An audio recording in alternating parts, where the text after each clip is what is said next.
Now we're ready. So welcome, welcome, welcome. Thank you for being here. So here we go. We're going to talk about how to lose weight and feel great, most importantly. And it's not about the number on the scale. It's not about that at all. So a little bit about me. Ruben J. Guzman, MPH does not stand for the speed that I drive my car. Okay, it stands for Masters in Public Health, and LMP stands for Lifestyle Medicine Professional. So just a little bit about me, my background. I did my undergraduate training at California Lutheran University in Thousand Oaks, beautiful campus there. And yes, I worked in Camarillo for a little while there. And it was a wonderful journey and got my bachelor's in biological sciences, pre-med. And then I went to work for a couple of years in the hospital, worked as a pathologist assistant, did all kinds of things, including autopsies. And then off to medical school at UC Davis School of Medicine. And it was absolutely wonderful. And during my time there, I started to do a research project looking at the connection between lifestyle and longevity. And my research really was interesting because my advisor said, Ruben, you're onto something, but we don't have any resources here for you in terms of this. You should consider going to the School of Public Health and see where that leads you. And you have the option to come back to medical school and finish your MD. That sounded very appealing to me. So off I went to UCLA, to the School of Public Health. I loved my training. It was phenomenal. Absolutely. And when I finished my master's, I realized that I was passionate about promoting health and preventing disease. And I was no longer interested in treating disease. So then I made a bold decision to not go back to medical school, but instead to pursue studying lifestyle medicine on my own. Now, back then there was nothing called lifestyle medicine. I was ahead of my time. It did not exist. So what I did is I went into healthcare administration, both for the state of California and then eventually with Kaiser Hospital in South Sacramento. And I pursued studying lifestyle medicine on my own. Then in 2016, I went to a conference on nutrition in healthcare with the Plantrition Project down in Southern California. And at that conference, there was a presentation by Dr. Leonov about this new specialty in the American Medical Association called the American College of Lifestyle Medicine. Now, if you've never heard of this before, raise your hand, okay? All right, you've never heard of the American College of Lifestyle Medicine before, wow, it's an extraordinary new specialty. So lifestyle medicine is the use of evidence-based, no weird stuff, no airy-fairy stuff, evidence-based lifestyle therapeutic intervention, including a whole food, plant predominant eating pattern, regular physical activity, restorative sleep, stress management, avoidance of risky substances, and positive social connection, and more, as a primary modality delivered by clinicians trained and certified in this specialty to prevent, treat, and often reverse chronic disease. Yes, so exciting. So very exciting. It's just amazing. So lifestyle medicine incorporates all of these areas. These are the eight areas that I focus on as the pillars of hydration, nutrition, physical activity, emotional well-being, alcohol and tobacco reduction, healthy relationships, happiness, sleep. All of these are important for being able to really be fully healthy, to fully live. Dr. Wayne Dysinger, who's one of the founders of the American College of Lifestyle Medicine, he says this, that lifestyle medicine is the foundation of healthcare.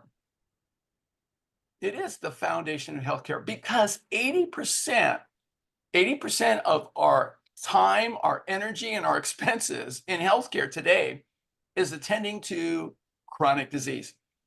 And 80% of chronic disease is actually caused by lifestyle. In lifestyle medicine, we say genetics loads the gun. That's accounting for 20%, only 20%. But lifestyle pulls the trigger. That's the 80%.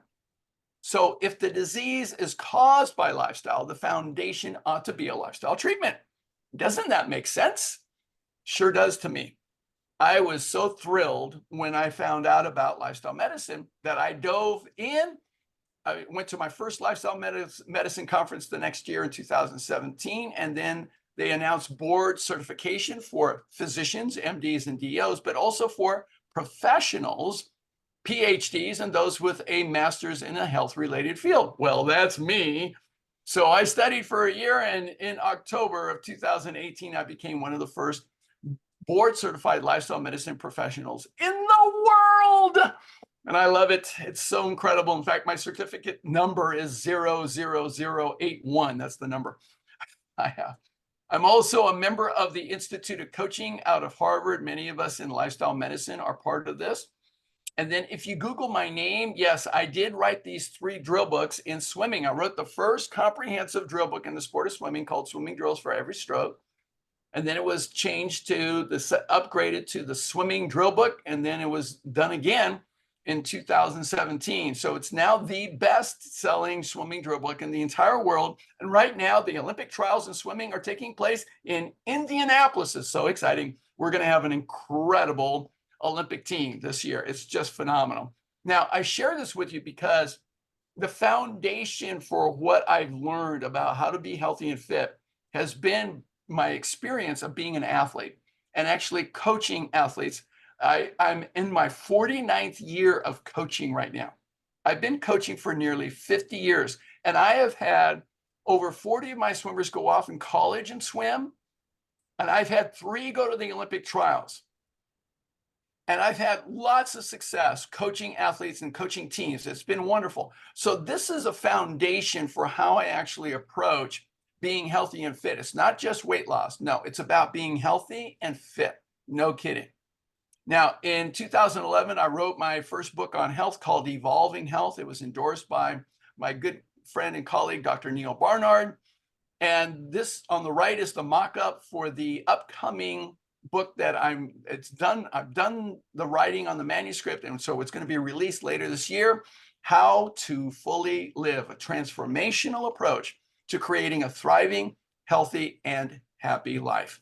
All right, very exciting, very, very exciting news. So I get to live, and all of us in lifestyle medicine, we all get to live into this quote that Thomas Edison said well over 100 years ago, that the doctor of the future will give no medicine, but will instruct his patient in the care of the human frame, in diet, and in the cause and prevention of disease.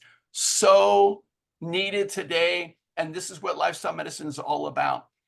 And this is what we're doing. And it's so wonderful. I also want to let you know that I have absolutely 0 conflicts of interest, none whatsoever. I have no products to sell you. I have no gimmicks, no schemes, none of that. I'm an educator and I teach. The word doctor actually means teacher. And that's what I do. I teach for executive coaching, healthy lifestyle coaching, and I coach CEOs in being better CEOs. So that's what I do. I'm a teacher. And I love being able to do that.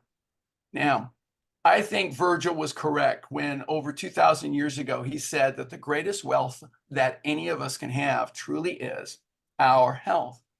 However, we have a predicament.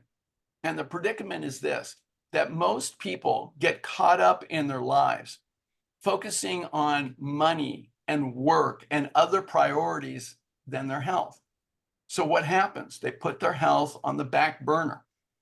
And one of the things that the Dalai Lama commented on when he was asked about what surprised him most about humanity was this, that man, he said that man sacrifices his health in order to make money.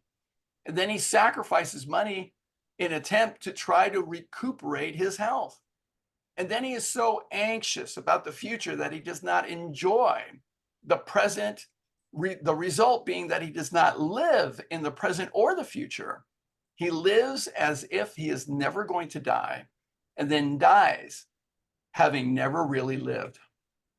A sobering truth that I've seen far too many times. So how do we get into this predicament? What I've noticed and what I've learned from teaching psychology is that it's all about our beliefs. In psychology, we define beliefs as thoughts that are trusted to be true, and they're simply strongly held opinions. They are not the truth. And what happens is that we get attached to our beliefs as being the truth. We consider them to be the truth, but not necessarily so. 1,000 years ago, if you were living in Europe and you believed that the earth was spherical, you could actually be imprisoned or even possibly put to death, because that was considered heresy and blasphemy. There are people that still believe it or not, that the earth is flat. Isn't that amazing? Even though we have lots of evidence to the contrary. We're all conditioned to believe what we believe. This is one of the things that's very important for us to understand. We are all conditioned to believe what we believe. Every single one of us. You don't believe me? Well, let's just see. I'll put it to the test. If you're over the age of 45, see if you can complete this jingle. Plop, plop, fizz, fizz. You know the rest. Oh, what a relief it is. That ad hasn't played in over 45 years. Yeah, if you're younger, how about this one? Like a good neighbor. Yeah, you know the rest. See, we're all conditioned. Every single one of us. And we're conditioned to believe what we believe. Advertisers have known this process for well over 100 years. And they've been doing it for all kinds of things. Just to give you some examples, these are ads that are about 100 years old. Up in the upper left, Nicotime cigarettes, the smooth taste pregnant mothers crave. Oh my. Wow. How about the upper right? No flies on me thanks to DDT. That stuff will kill you.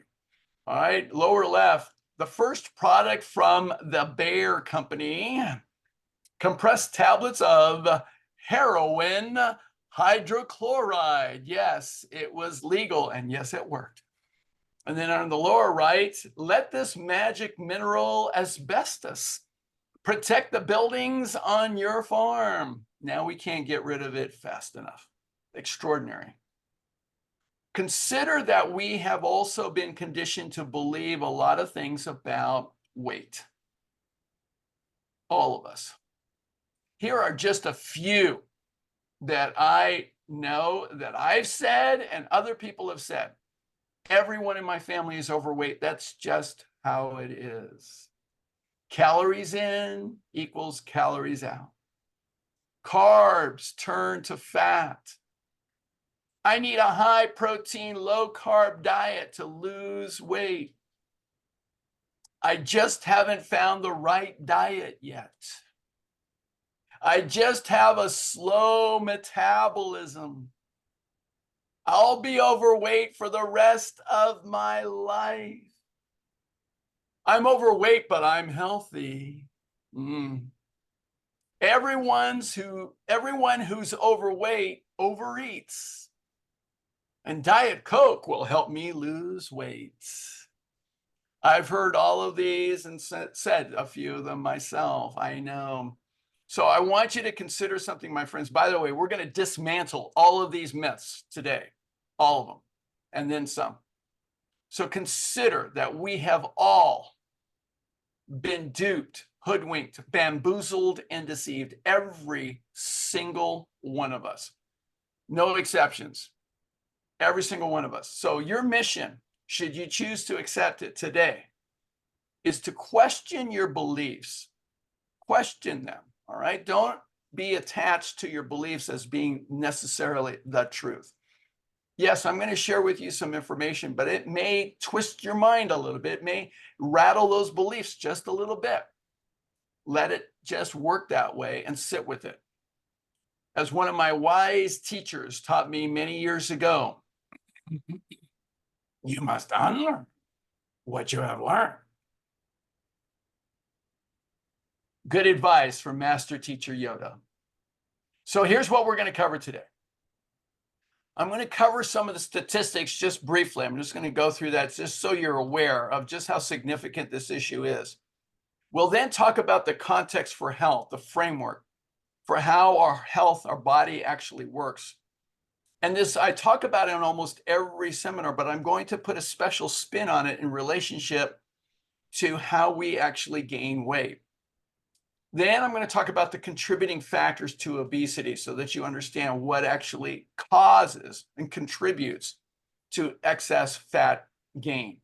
And then I'm going to share with you my 4-prong approach to releasing excess body fat and getting fit. No kidding, getting into shape. Now, it's going to take work. I'm not going to kid you. I do not have any shortcuts. Sorry. If you are looking for shortcuts, I'm the wrong guy for you. All right. And then we'll talk about what effective fat loss actually looks like. And I actually did this with my athletes. And then we'll finish up by talking about how you can make the rest of your life the best of your life and have successful lifestyle changes that stick for a lifetime. You ready?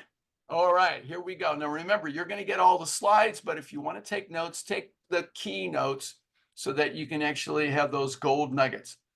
Now, I like to sometimes start off with a little sense of humor. I have a good sense of humor about me, and I hope you have a good sense of humor about you. Yes, I've been overweight, so I can laugh, all right? So I like to be able to do this. I love this. Doctor on the left, you're not retaining water, you're retaining cookies and ice cream and pizza, and the list goes on. Okay, doctor on the right says, well, it seems your weight is perfect. You just happen to be 11 feet too short. That's all. Like this one on the left, I've seen people who get up on the scale who are defiant. Yes, so Kathy decides to remain standing on the scale until she loses weight. It may take a while. And then one on the right, Bob devises the ultimate weight loss system. He places a mirror in the refrigerator. I love this one. Oh, I love this gal. All right, this one's really great. So everything slows down with age except the time it takes cake and ice cream to reach your hips. Isn't that the truth? Love this one in the middle. The older you get, the tougher it is to lose weight because by then your body and your fat are really good friends. And I always love this one on the right. Does obesity run in your family? No, no, doctor. Nobody runs in my family. Okay, now, if you get on the scale, I want you to know that there is a different way to actually use the scale. You've been doing it all wrong. The correct way to weigh yourself is shown here. I can't believe I was doing it wrong all these years. So, you know. Now, it's good to have a sense of humor about it all because I'm going to show you how to actually change this whole scenario. Now, if you moved here from a different country, I just want to say I'm sorry because the United States, in terms of obesity compared to all the other countries on the face of the planet, is the worst when it comes to obesity. I'm so sorry you moved here. So we want to take in the facts about obesity. For many years, what we've been seeing is that obesity at all levels, being overweight to grade 1, grade 2, grade 3 obesity for both men and women has been on the incline. In fact, when we look for adults in the red line and youth, ages 2 through 19 in the golden line, what we see is a near doubling since 1988 for both groups. It is absolutely alarming. In 1991, there was no state in the Union of the United States that had 20% obesity or more. In 2010, there is no state that has less than 20% obesity. This is also quite alarming. When we look at the pattern of obesity and the prevalence of obesity by county in the United States, we see that the vast majority of obesity is in the eastern, especially the southeastern portion of the United States. There's a lot of it. There's much higher rates, much higher rates. And when this is back in 2013, and then the next year, we saw it's still the same prevalence. We see a lot more obesity, higher rates of obesity in the southeastern portion of the United States.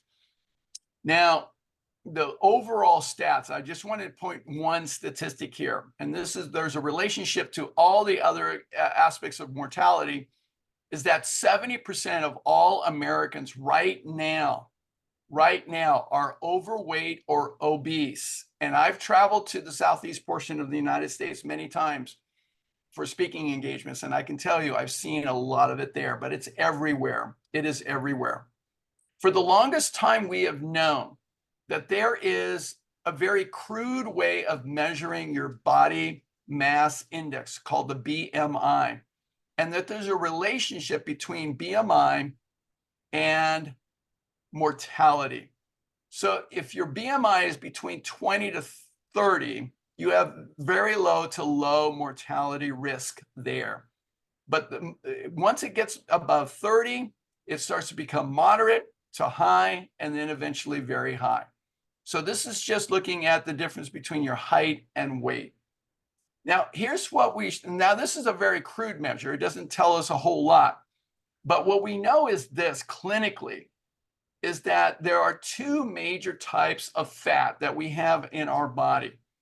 One is called the subcutaneous fat. That's underneath your skin. So that's when you pinch your skin, you're pinching the fat in between, that's underneath your skin layer. All right. So that's called the subcutaneous fat. So it's just right underneath your skin. That type of fat produces estrogens, which also contributes to cancers and many other problems as well. When it gets too much of it, absolutely is a problem. But the real significant issue in the last many years that we've been studying this is what we call the visceral fat, or the intra-abdominal fat. This visceral fat actually produces inflammatory cytokines, which contributes to many chronic diseases. And so we have graphics on this as well, because all of these chronic diseases are associated with the abdominal fat: asthma, large prostate, and the list goes on. So all of these are associated with the abdominal fat or the visceral fat. When we look at the rates of chronic disease mortality in the United States, this is the latest data. It's the provisional data from the CDC. So all the leading causes of death, heart disease is still number one. It's up to almost 700,000 deaths. Cancer, a little over 600,000 deaths. And it goes on from there. But there's actually even one cause of death that is not listed here that Johns Hopkins did the research on and was able to show, and that is medical error as the third leading cause of death. Now, I was in hospital administration at Kaiser, and one of my departments was risk management. Every single month, we would look at cases that had medical error and put the hospital at risk for litigation. It happens, my friends. It happens. So if we look at the major causes of death, if we look at the geographical distribution of chronic disease mortality compared to, remember that graph I showed you on obesity distribution in the United States. So remember that graph, most of the distribution in the southeast portion of the United States. Well, let's look at heart disease. Is there a correlation? We're not saying cause and effect, we're saying correlation. Well, this looks like there definitely is, because we see the southeast portion of the United States is loaded with mortality from heart disease. Let's look at the second leading cause of death, and that's cancer. Again, the southeast portion of the United States is loaded with high mortality. Let's look at COPD associated with the lifestyle of smoking, especially. And what we see, the southeast portion of the United States is absolutely the highest. There are other pockets and other places too. Let's look at strokes. So what we look at for strokes, absolutely, we can see it. It's very, very high in the southeast portion of the United States. It's a huge geographic region. If we look at Alzheimer's, we see it again. We see the southeast portion of the United States going into Texas and even some in the Midwest as well. And even Southern California not faring so well. All right. And then if we look at diabetes, this one's alarming because what we see again is huge geographic distribution in the southeast portion of the United States. They actually constructed this graph from the CDC to look at where people are more at risk for COVID. So during the time that we were experiencing COVID, they showed this graph to show that the southeast portion of the United States were at greater risk. Why? Because there's more prevalence of chronic disease.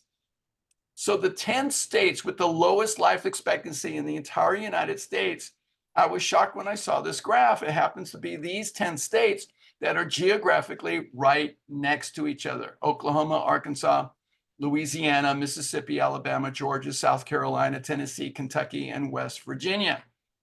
So these have the lowest life expectancy, and they have the highest obesity rates as well.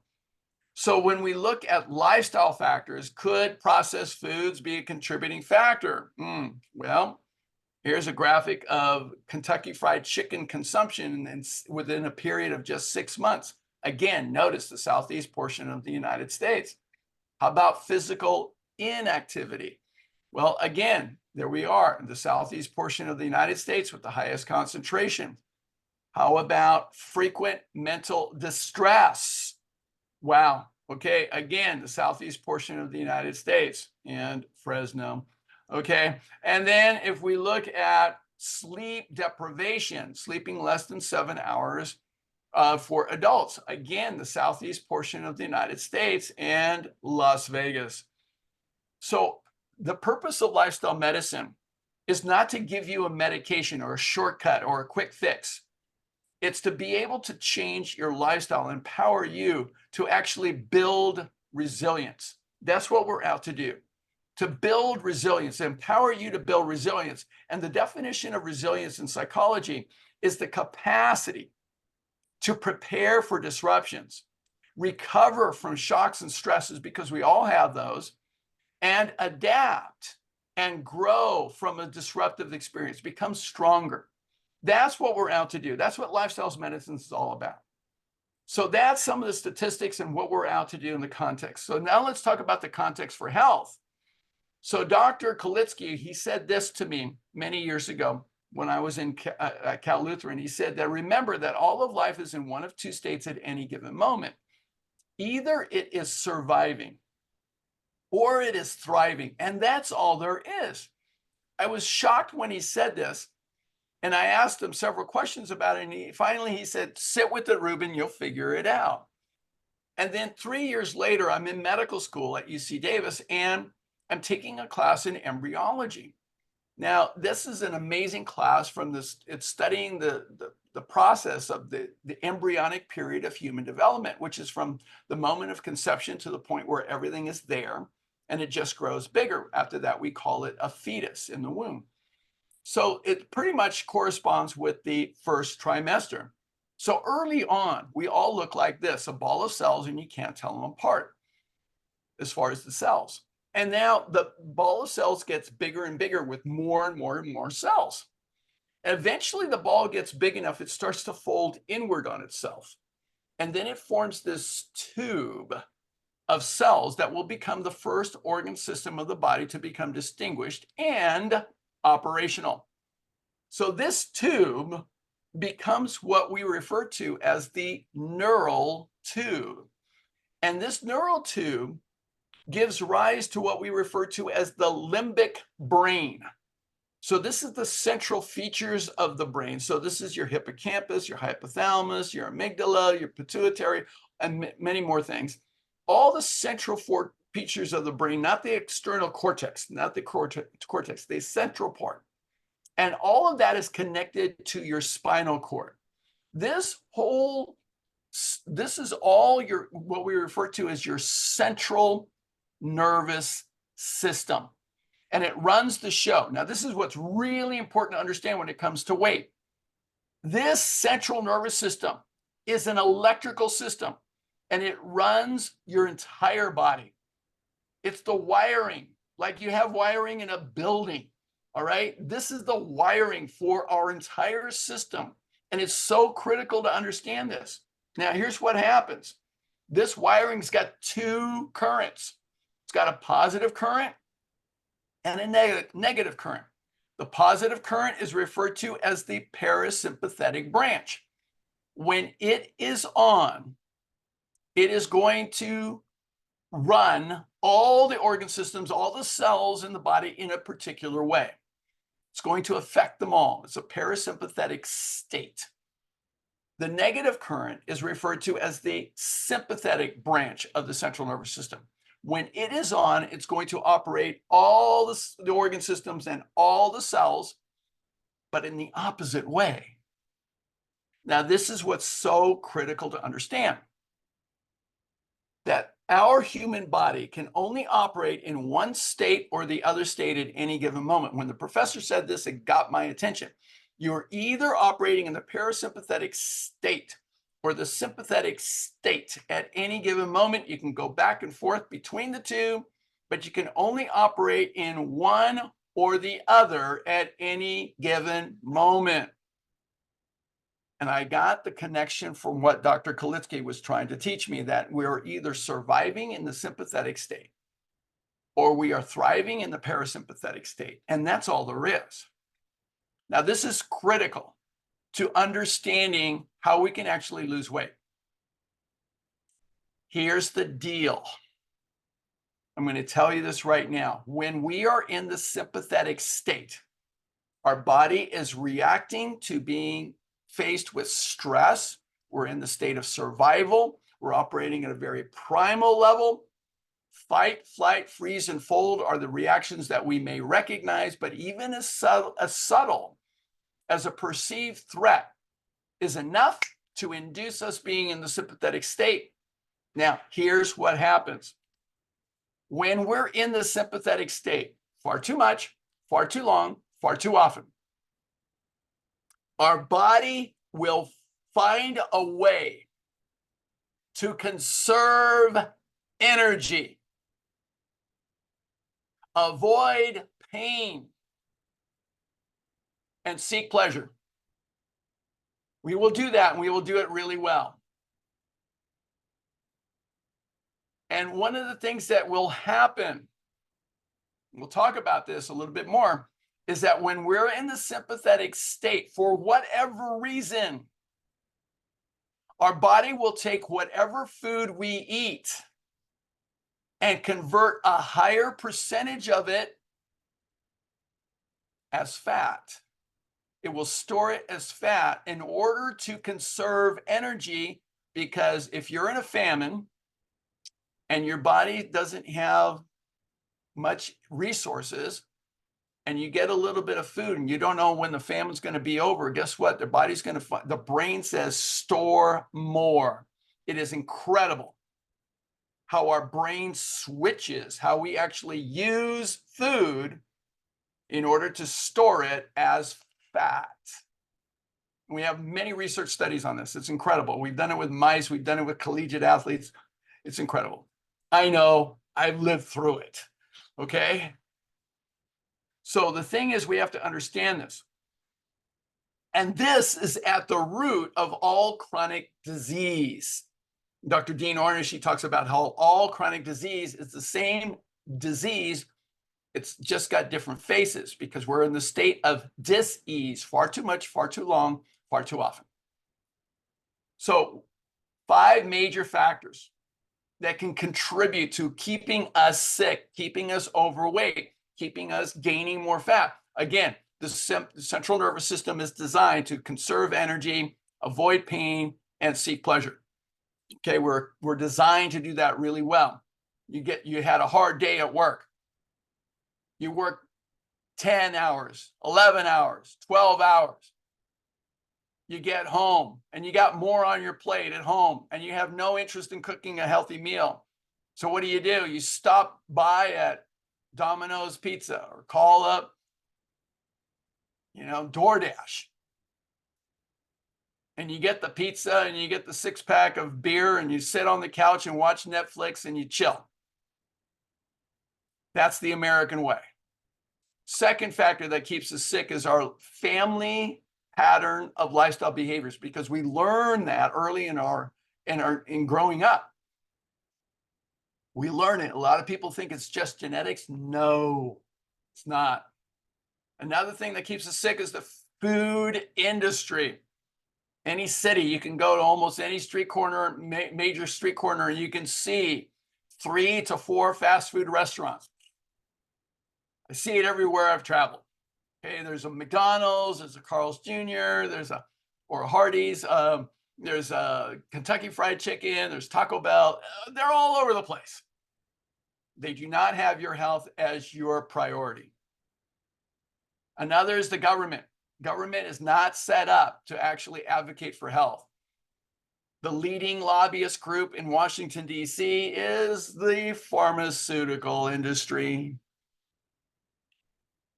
And the medical industry is in cahoots with the pharmaceutical industry, because I know I was trained. We were trained, right, Suzanne? We were trained to learn about drugs. We were trained to do that really well. Okay, so it's assessment, diagnosis, and then treatment with medications. And that's so many of my colleagues, they've become so disillusioned because all they do all day is they write prescriptions out and hand them out all day long.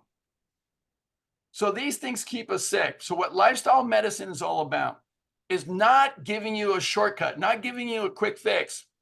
We're going to address the cause. And we're going to address the cause. What caused you to gain weight was not a deficiency of Ozempic, okay? It's not what caused you to get overweight.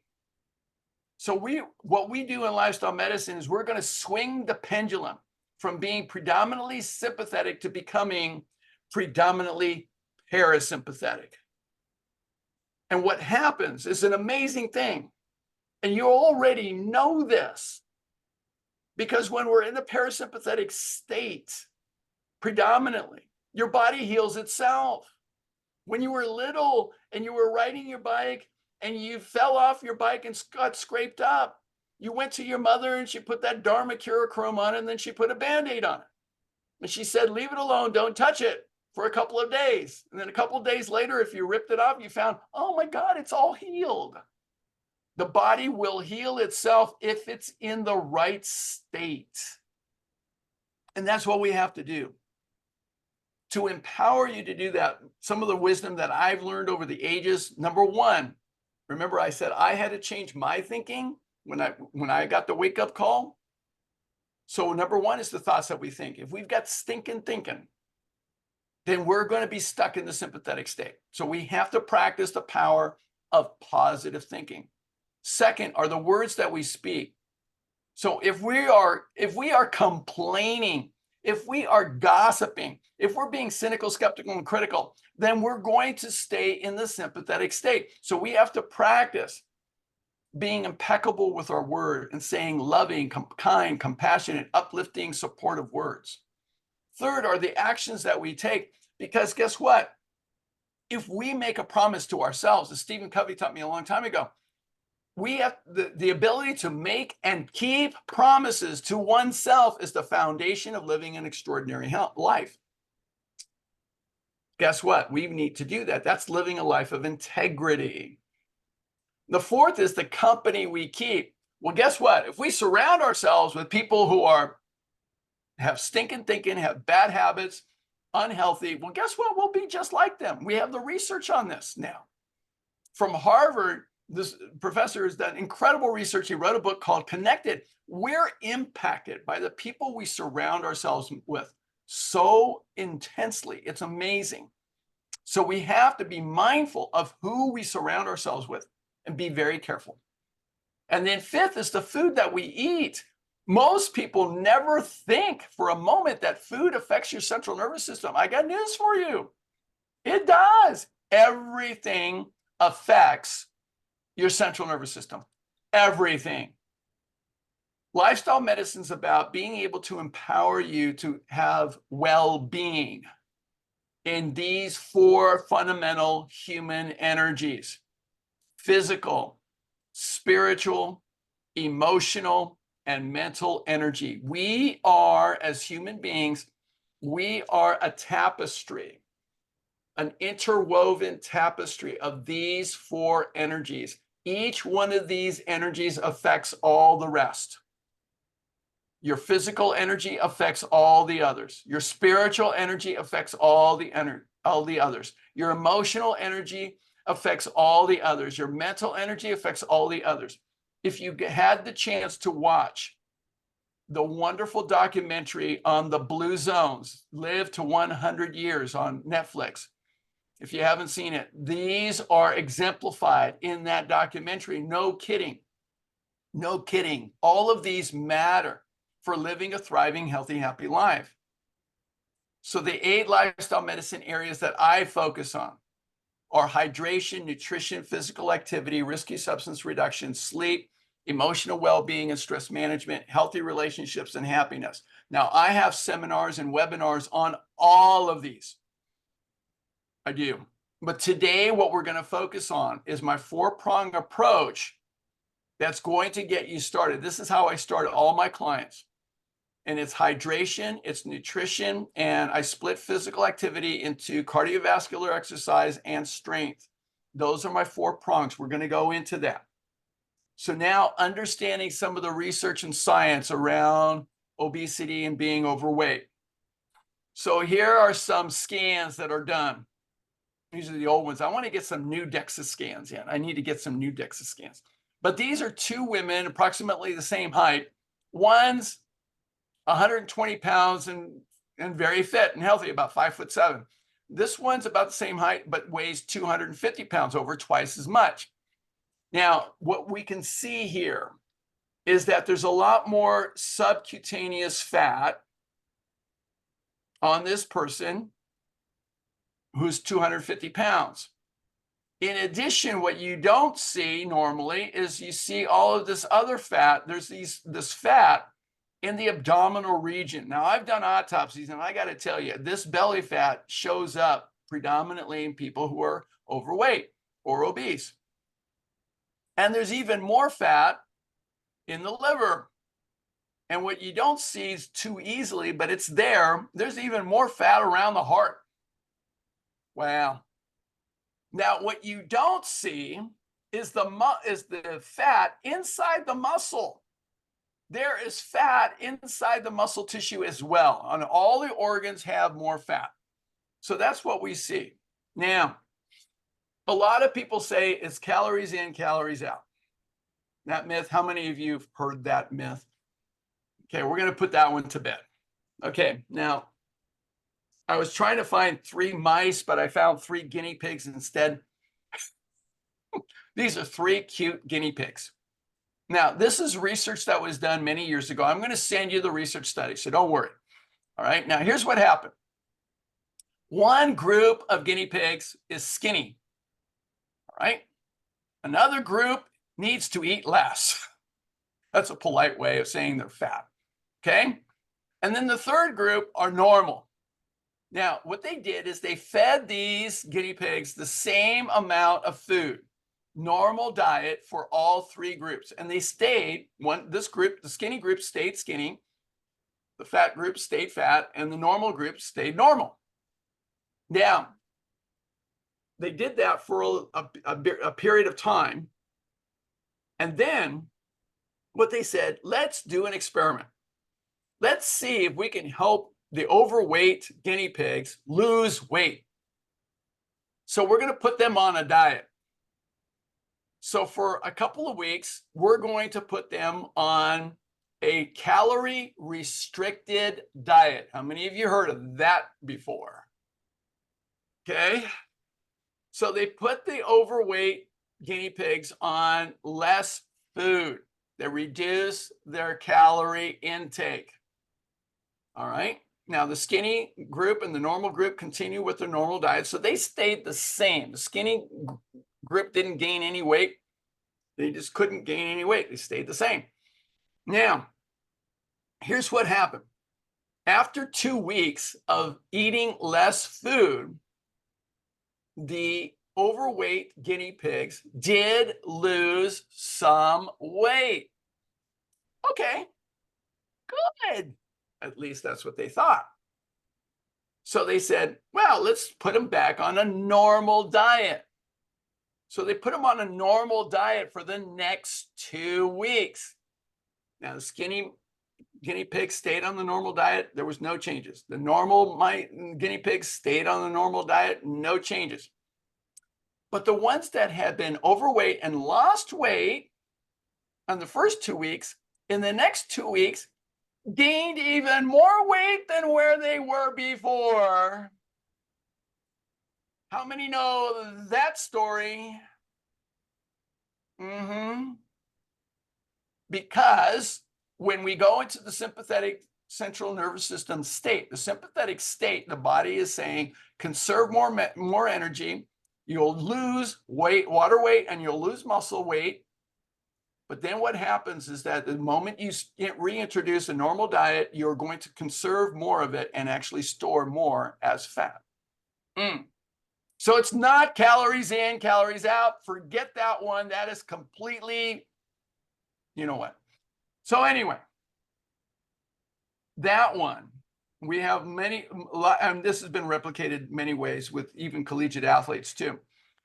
An interesting research study that was done, we actually looked at what could affect the metabolism. Could it be that even our microbiome, the bacteria in our gut, could impact our metabolism? So we put it to the test. So here we go. So we took a whole group of mice, I'll just say mice, a whole group of mice. And what we did is we clinically removed all of their microbiota. So all the bacteria in their gut became completely gone. So they were completely absent of any bacteria. And then what we did, we took one group of mice with there was no bacteria in their gut whatsoever. And then we injected them we transferred the bacteria of a normal weight group of mice. And they ended up staying with a normal phenotype or expression. All right, so they ended up with normal weight. Then we took a second group of these mice, and their microbiota was completely gone. And then we injected them with the bacteria from obese mice. And these mice became obese as well. And then we took a group of mice and gave them the bacteria of underweight mice. And guess what? They became underweight. So there's much more to the picture than just calories in and calories out. Everybody with me on that? There's a whole lot more. Now, when I was working in pathology before I went to medical school, one of the things that I did was I worked in histology, which is the examination of the tissue under the microscope. Fascinating. Now, a lot of people have this myth that I just have fat in certain areas. I need to participate in localized fat reduction. So they do liposuction, or they wear a vest around their belly, or they do the sauna wraps, or things like that. I've seen all kinds of things. What they don't realize is this. Every fat cell in your body is exactly the same size. Now, you can't tell exactly from this, but this is a slice through some fat tissue. Now, what looks like these wide open spaces here, that's where the fat lives. Those little dots next to that, that's the nucleus of the fat cells. Now, all the fat cells in your body are exactly the same size. They are reservoirs, if you will. They are swimming pools, completely enclosed. So there's swimming pools of fat in your body.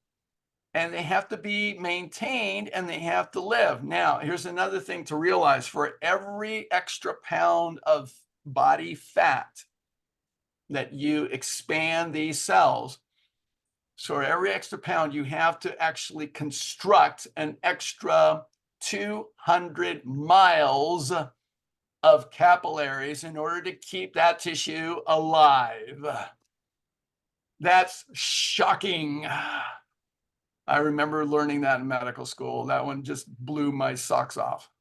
Now, so you cannot spot reduce. Forget it.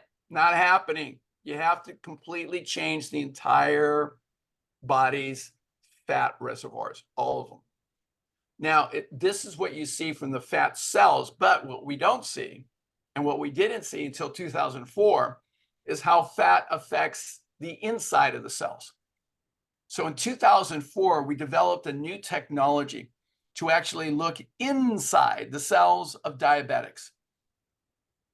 When I was in medical school, I learned that diabetes was caused by something called insulin resistance.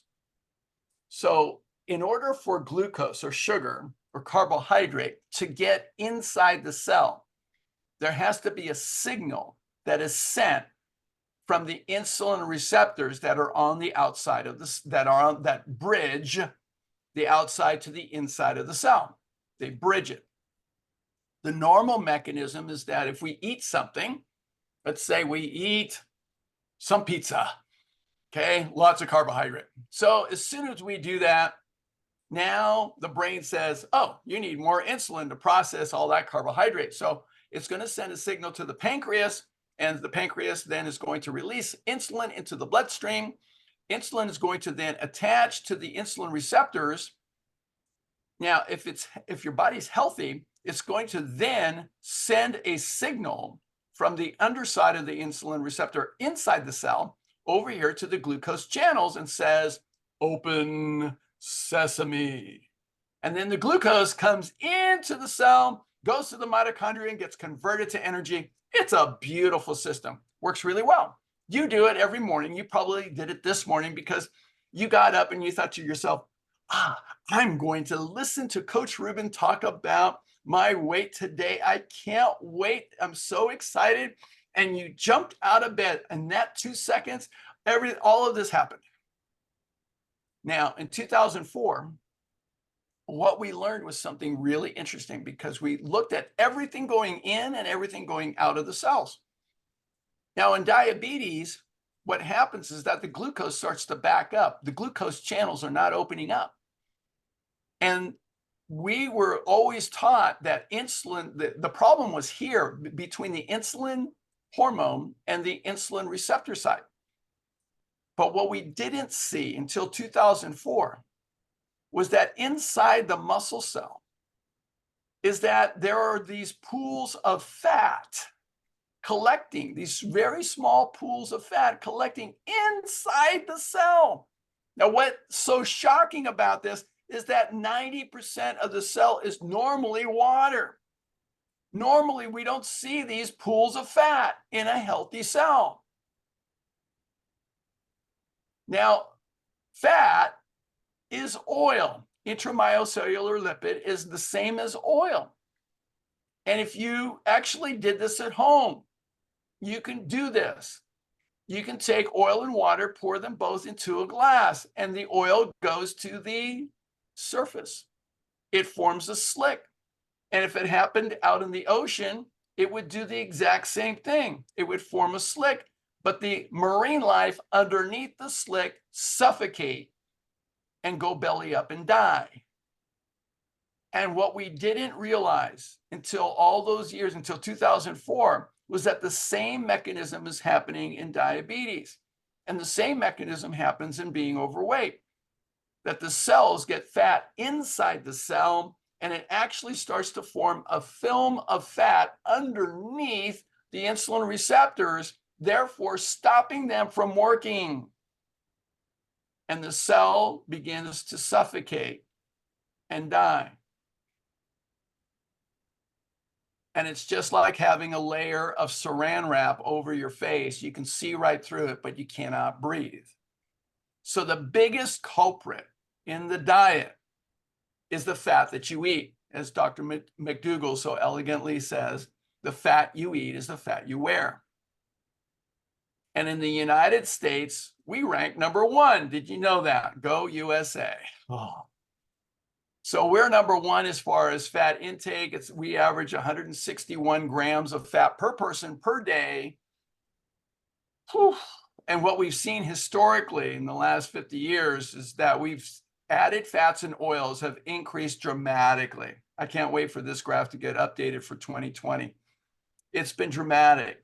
And the USDA shows that we have 12% plant food in our diet, 25% animal food, but processed food, namely added fats and oils, sugars, and refined grains, make up 63% of the American diet. And it looks like this. Whoa.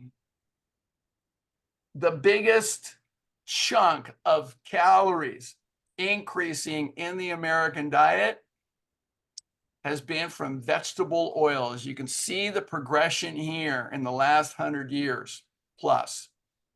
It's been dramatic. When you go to the supermarket, you can see it. So much in terms of vegetable oils. So we've seen total added fats, oils, and dairy fats increase to 70%, added fats and oils an increase of 67% since 1970. Not all fats are the same. Not all fats are the same. Now, I'm not going to teach biochemistry today, but I want to show you this so you understand this very quickly. These fats are 4 different types of fats. The one on the bottom is the healthiest fat for us as human beings. Why? Because these carbon atoms, where's my cursor? So these carbon atoms, which normally can attach to 4 different other atoms, these can actually have a double bond. So there's 3 of them here. So these are high energy bonds. Now we have enzymes in our body that can break these bonds up and therefore create short chain fatty acids, which we can use that are wonderful for helping us to produce energy. Wonderful stuff. Notice that this fat only has 2, this only has 1, and this one has no carbon-carbon double bonds. This bottom, the 3rd carbon from the methyl group on the left, the end, has the first carbon-carbon double bond. Therefore, it is called an omega-3 fatty acid. So remember, omega-3 fatty acids, you now know more than 98% of the population doesn't know anything about biochemistry. But the problem is this one on the top is saturated fat. These saturated fats, we can't do anything with it except roll it up and manufacture more cholesterol. They have the same biological activity as these saturated fat derivatives. Did you know? These are saturated fat derivatives. Plastic, motor oil, diesel fuel, and gasoline are all saturated fat derivatives. I've heard a particular doctor saying that saturated fat is healthy for you. Failed biochemistry. Chronic inflammation is absolutely instigated by saturated fat.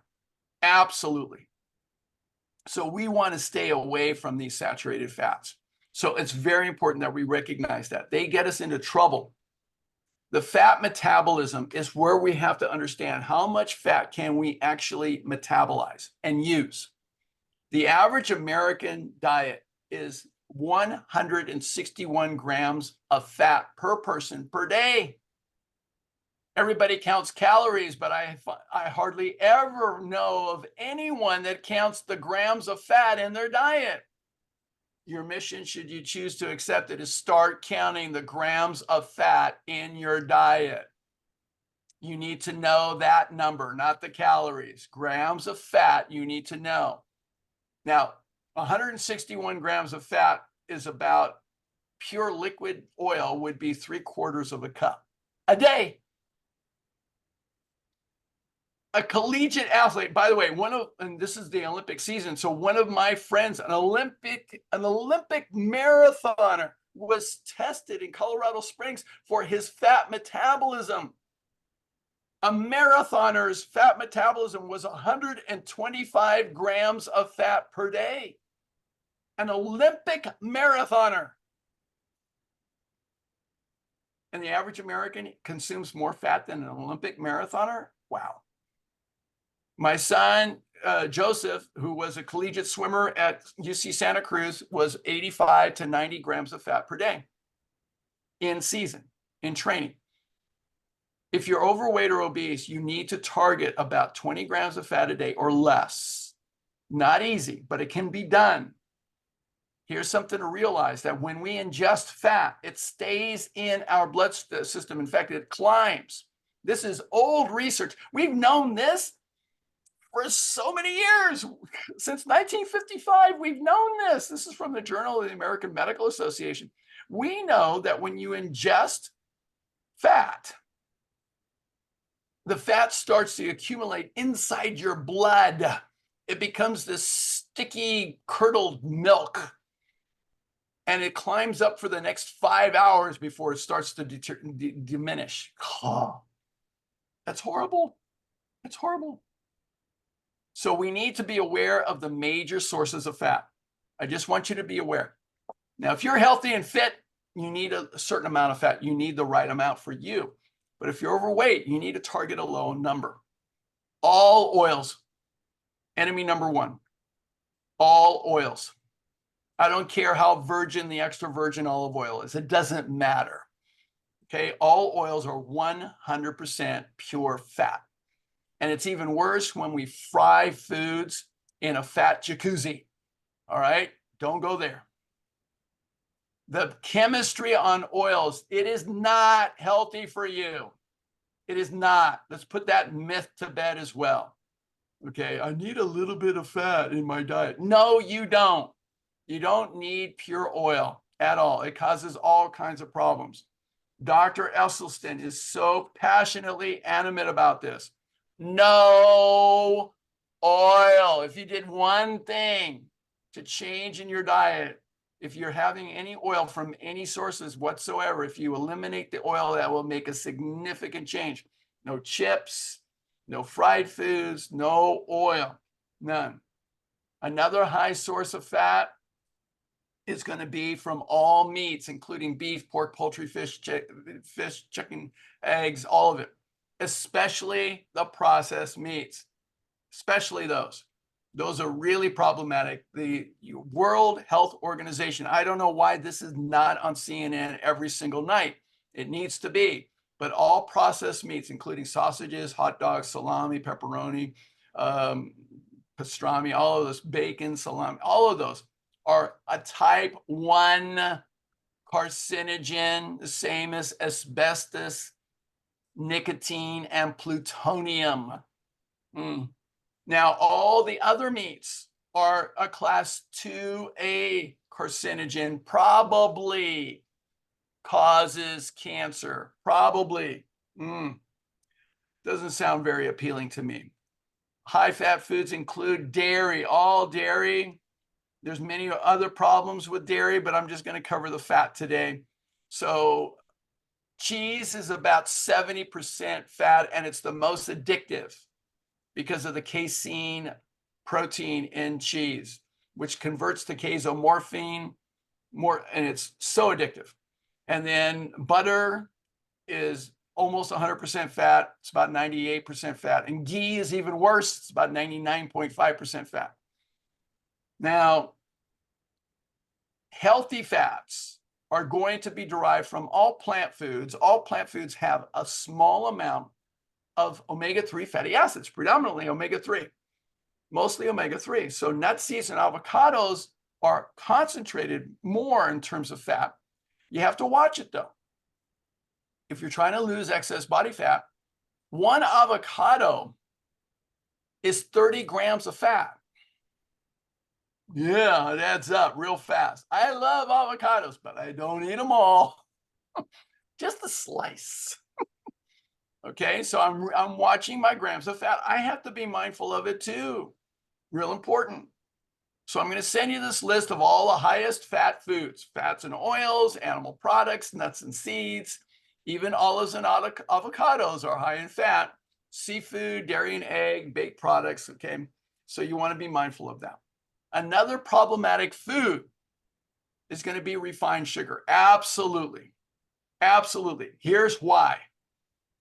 If we have refined sugar, it's too refined of a carbohydrate.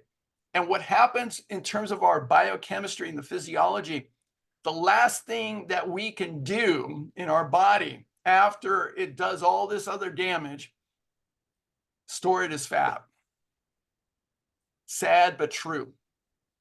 Now, sugar purchase in the world, look where the United States is, really high. Really, really high. So we have a lot of sugar in the United States. And other countries, they're pretty high too.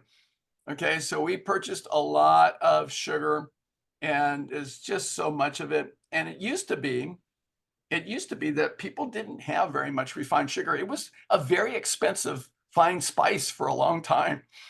And people would have one lump of sugar in a week. Now it's 20 in a week. In fact, when I traveled to Niagara Falls, if you've been there, anybody been there? So I went to Niagara Falls, went to the Canadian side, and there is a store there. I had to take a picture because they only sell one thing. Sugar, can you guess?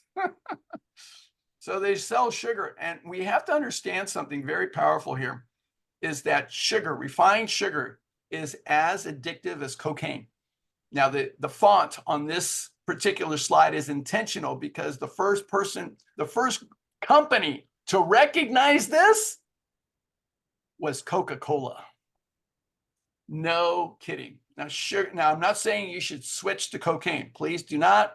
But sugar actually fires up the hippocampus, the reward centers of your brain, stronger than cocaine. Don't switch to cocaine. Refined sugar is a time bomb in our body. It absolutely triggers the sympathetic nervous system just like that. Causes all kinds of problems. I'm not going to go through all the details on this, but you just need to know. Sugar affects every organ system in the body, the brain, the skin, the genitals, the heart, the kidneys, the joints, all of it. The whole body is going to be affected. It's especially prevalent in processed foods.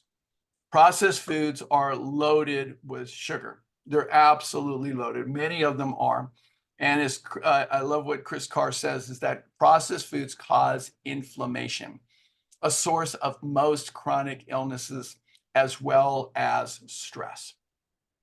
Now, another thing that's really important, and I got to address it because I can't begin to tell you how many times that people have told me, well, how about my drinking a little bit of wine? I like to drink my wine. No. Alcohol, the last thing that happens is that it gets stored as fat. All right, it absolutely does. There's no safe level of it at all. So I have to tell you about it because it absolutely damages the heart, causes all kinds of heart problems. All right. And the American Medical Association letter to the Dietary Guidelines Committee, I think I have to put a red circle around this. There is no safe threshold for alcohol and cancer risk. None. It's not safe. And cancer equivalents, because nicotine also causes cancer. We know that. So drinking one bottle of wine is equivalent to 5 cigarettes in men and 10 cigarettes in women. In Britain, they actually publicize this very heavily because they're very conscientious about public health. And they talk about how there are 7 major types of cancer that alcohol can cause. That's a problem. And then when we look at the brain, this is a recent study that just came out in March of 2022, that even one drink a day can damage the brain. And this is based on over 36,000 brain scans. Now, absolutely, you should quit smoking if you do. It's absolutely necessary to be able to do this. We know we've got so many research studies showing how smoking and nicotine causes all kinds of problems. If you know somebody that smokes, please give them this book. Alan Carr's Easy Way to Stop Smoking. Absolutely fabulous. All of my clients that have read this book have stopped smoking for good. The kissing cousin of nicotine. I know this is shocking because it's the most popular beverage sold on the planet, it seems, and that is caffeine. So caffeine is the kissing cousin. So coffee, energy drinks, unbelievable. The European Society of Cardiology determined that energy drinks can actually cause heart problems and increase the risk of stroke by 500%. So caffeine causes problems, and it's going to put you in the sympathetic state. So guess what? That'll induce your body to actually store more of whatever you eat as fat. So now that I've thoroughly depressed you, what works? You've been waiting for this, I know. So consider that your body is an energy system, just like a high-performance automobile. We want to make it work. We want the body to work, and it can work like a high-performance automobile. So we need the right fuels. We need mostly glycogen and a little bit of triglyceride. We need that in order to run the engine, which are your mitochondria, and that's your engine. And we need a little bit of protein for parts, but we don't need it for fuel. Protein is not for fuel. It's not for fuel. Protein is not for fuel. It's for the infrastructure, okay? So you don't put nuts and screws and bolts in your gas tank of your car. At least I hope not, okay? So protein is for what makes up the rest of the car. So if we look at how we produce energy, this becomes very illuminating. So we have this diagram here. This is a very simplified schematic of how we produce energy. Now, this over here on the right is called ATP for short, which is adenosine triphosphate, the energy molecule of the human body. We optimally produce the maximal amount of ATP through these organelles inside the cell called mitochondria. The mighty mitochondria. You may remember that from biology. Now, in order for the mitochondria to do its job, we need two things to come into the mitochondria. One is some fat. We need a little bit of free fatty acids. From those omega-3 fatty acids, we'll create the right fatty acids for the mitochondria. And for the most part, when we're active, we need pyruvate, which is half of a glucose molecule, but it's not from your Gatorade. No.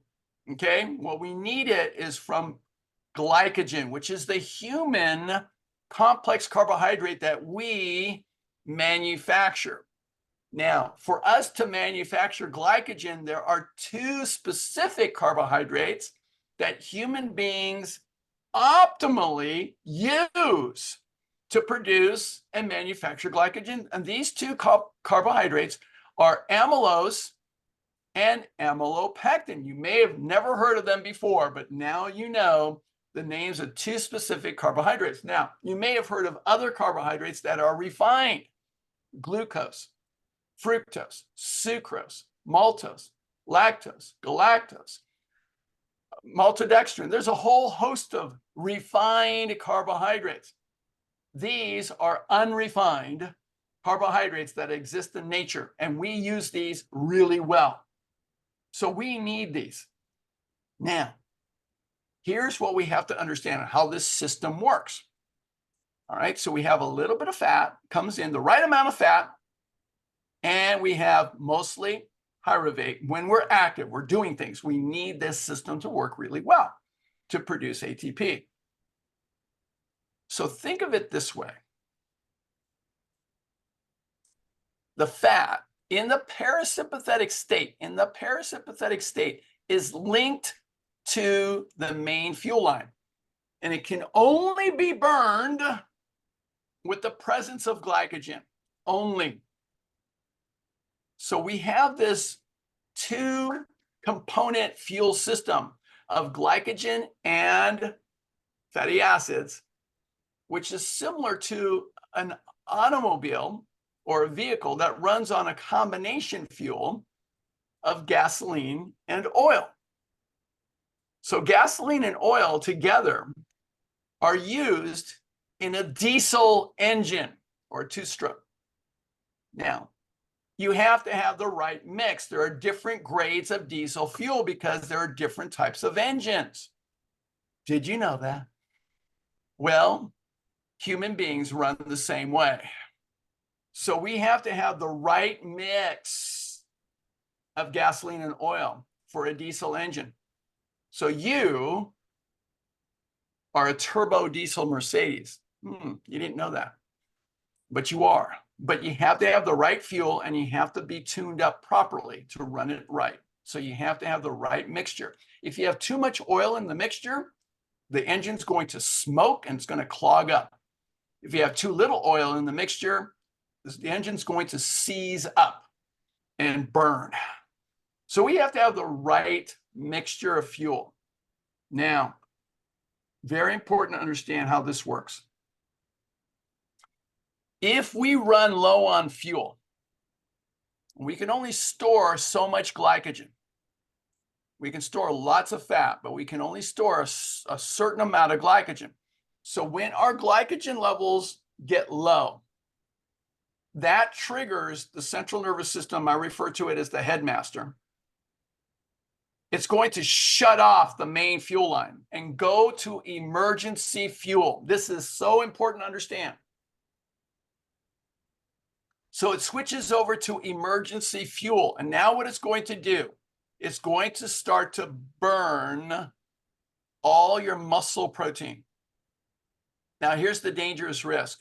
What you don't realize is not just your skeletal muscle, it's also your smooth muscle, which is all the muscle in your arteries and all the muscle in your organs, all the muscle in your intestines, all of that, and your heart is your cardiac muscle as well. Anorexics, one of the major causes of death of anorexics is heart failure. So you start to burn muscle, your skeletal muscle, your smooth muscle, and your cardiac muscle. Now, when you do this for a long enough period of time, and this is the famous ketogenic diet, you will produce ketones. Now, ketones, there are 3 ketone bodies. I'm going to tell you this because most people do not know what this is. They have no idea how this affects them. There are 3 ketone bodies. First is acetoacetate, which is an acid. Second is 3-hydroxybutyrate, which is an acid. The third ketone body you create when you're burning muscle tissue is acetone. Acetone. You probably know what acetone is. Nail polish remover. So when you go into a ketogenic diet, you're actually creating acetone in your bloodstream. Is that a good idea? You've got to be kidding me. Like, unbelievable.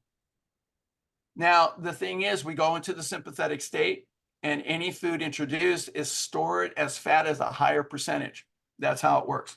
So to break this cycle, your priority for health is absolutely to stay out of the red zone. Stay out of the red zone. So the red zone typically occurs in about 4 to 5 hours. So you do not want to get into the red zone. So fat reduction does not occur if you get into the red zone. So if you want to lose excess body fat, you need to actually practice the first priority. It's not about the calories. Here's the most important thing I teach people when it comes to being able to reduce excess body fat. Number one, you need to be consistent in how you eat. Even if it's just a little bit, eat approximately every 2.5 to 3.5 hours, approximately every 3 hours. Be consistent. You started off this way when you were a baby. We all did. All of us. That's how we're wired from birth. We're wired to be eating every 2.5 to 3.5 hours. And if you're a mother, you know this well. I watched my 4 boys getting nursed.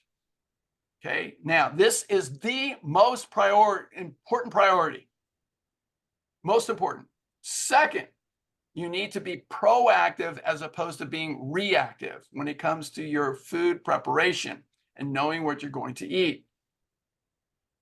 So you've got to have that figured out. If you get reactive, then you'll be in the sympathetic state. Not good. So you need to be proactive, have a schedule, have food prepared, have food ready. Don't be running to the fast food restaurant. If we do this well, then what happens is that our food will be formed into glycogen much more effectively. And we'll take those amylose and amylopectin molecules. Amylose is a spiral and amylopectin is like a tree. And we'll use this enzyme in our saliva called amylase to produce glycogen. It's wonderful. Amylose and amylopectin are otherwise known as starch.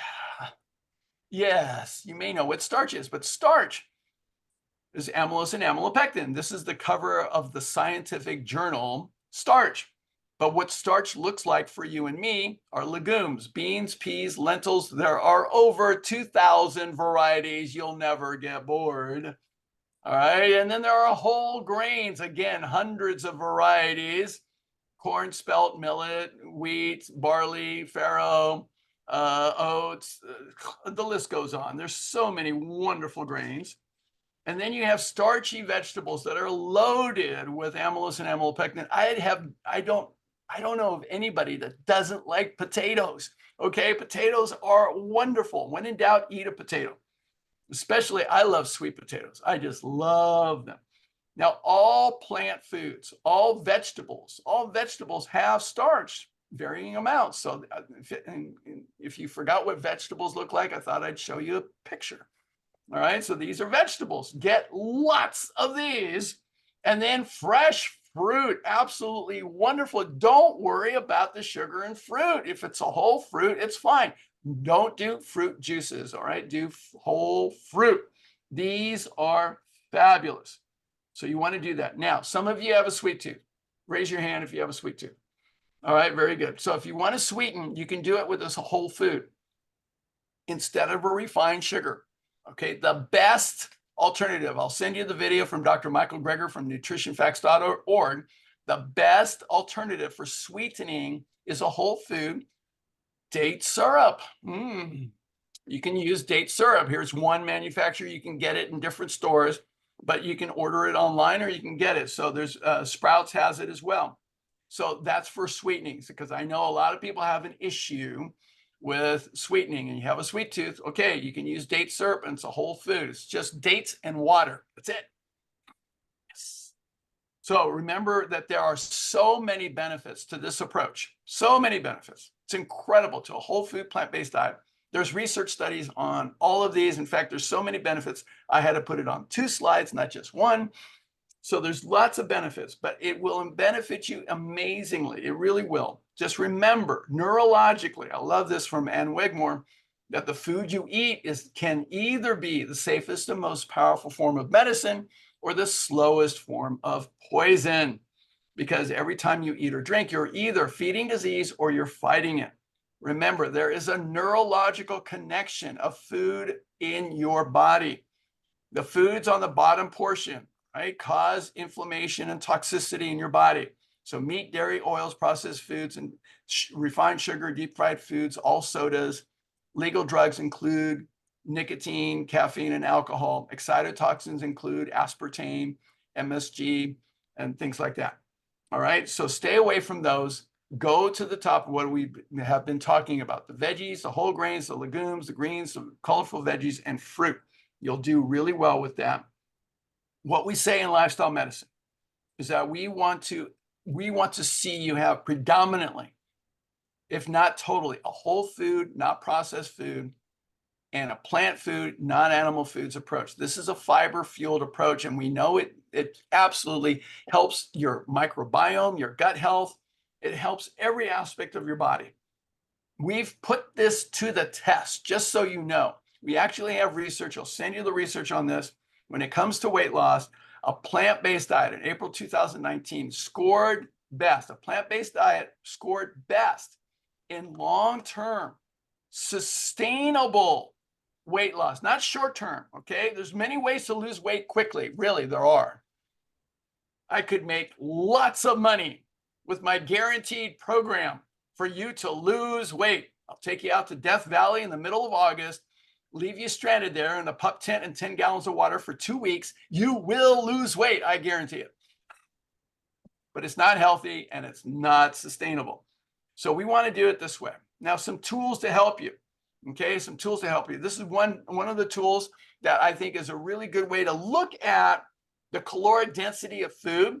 So everything on the left side of the red line is what you want to be eating. Okay, those have the fewest number of calories per pound. All right, and they will serve you. They're all whole foods and they are loaded with the vitamins, minerals, antioxidants, phytochemicals, all the nutrients that you need. Wonderful. You'll feel full. You will feel satisfied. Stay to the left of the red line. That's real important.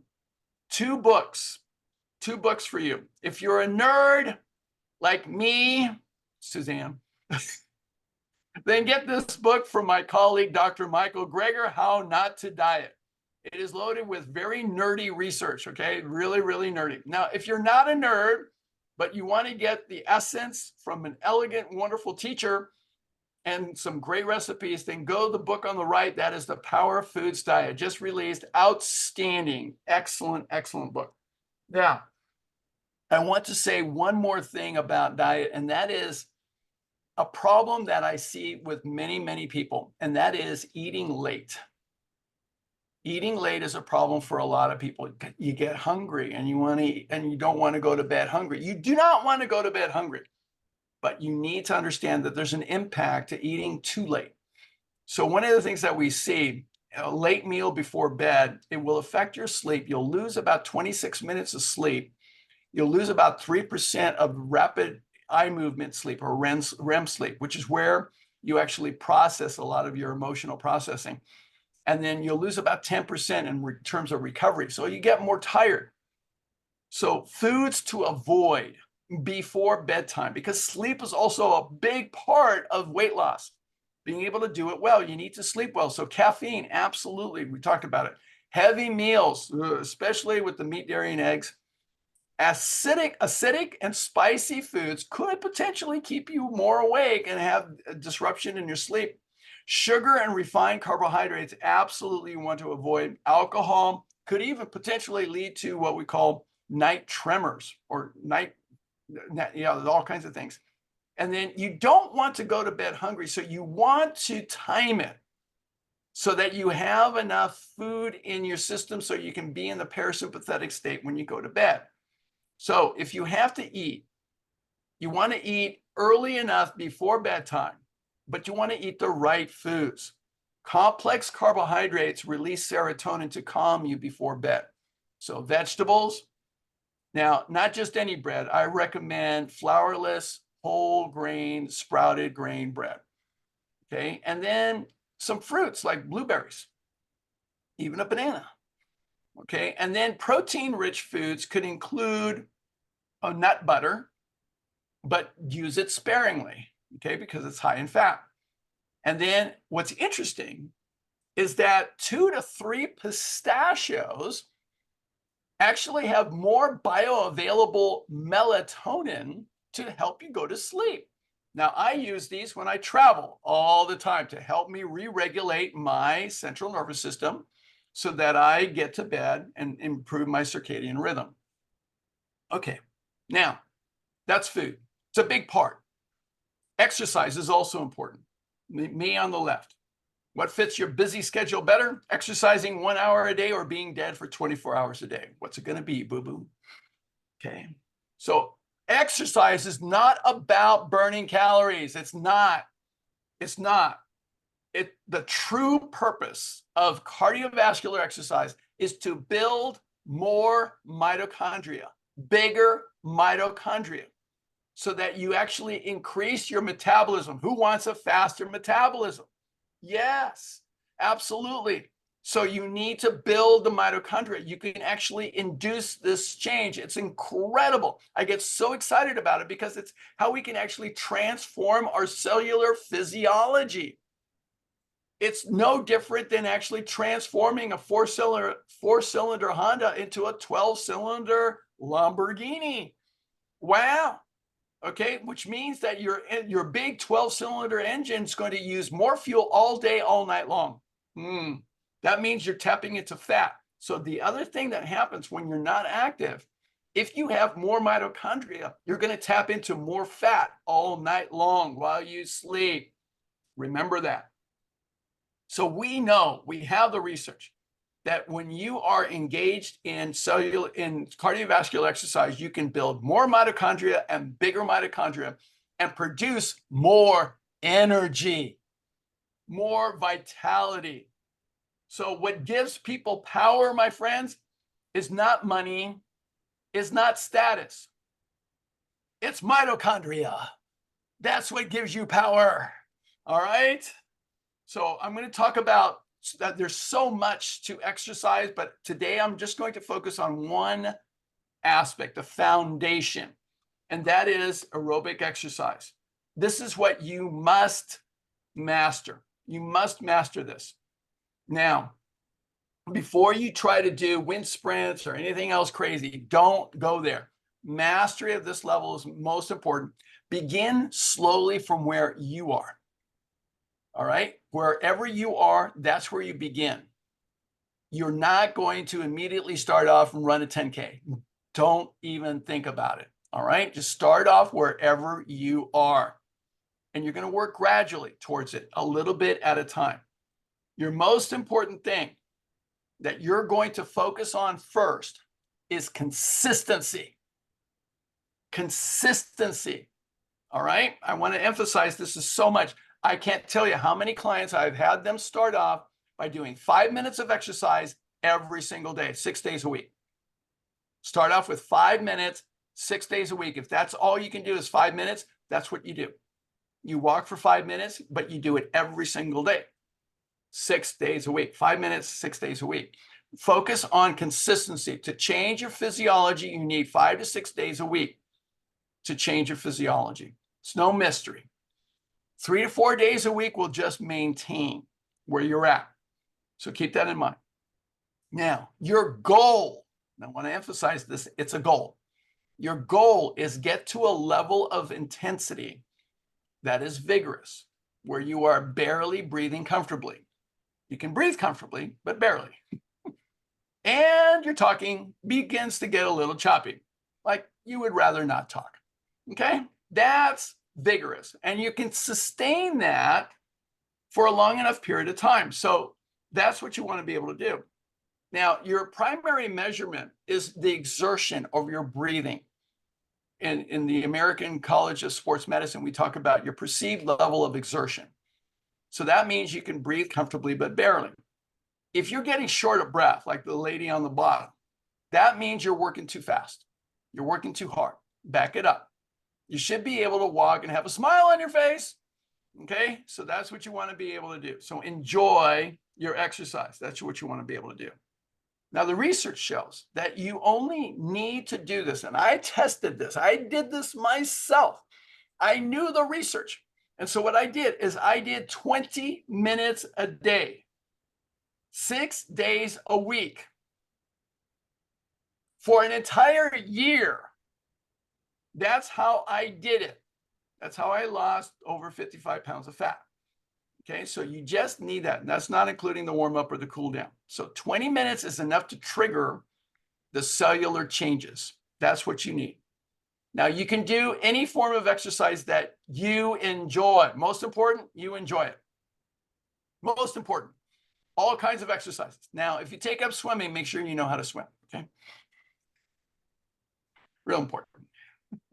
All right. Now that's cardio to get you started. All right. But you've got to go for your goal is 6 days a week at 20 minutes a day. That's your goal.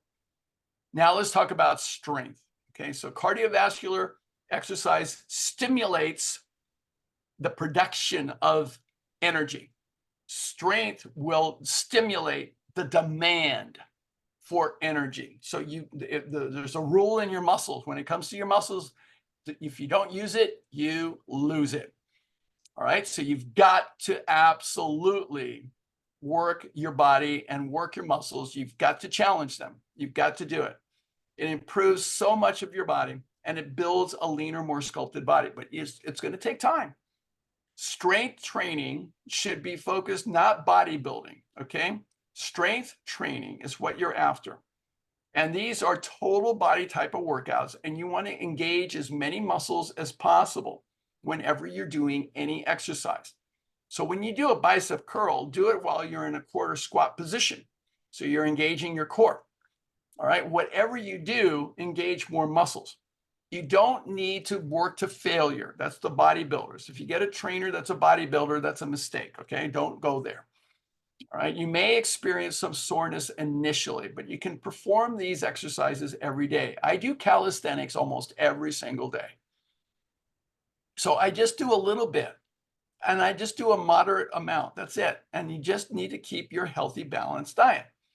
Now, I'm going to send you a lot of resources in terms of what you can do for strength. I don't advocate for free weights to start off. I don't.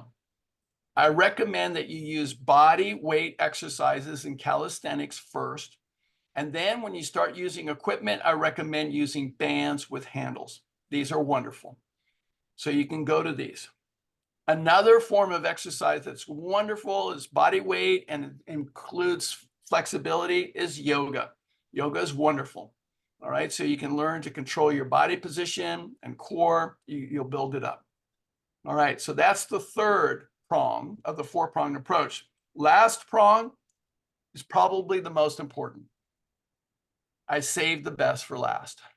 And it's the most important because when you're in the sympathetic state for too long of a period of time, the most important thing you need to start off with, first and foremost, and I start everyone off with this, first, before we change the diet, before anything else, is hydration.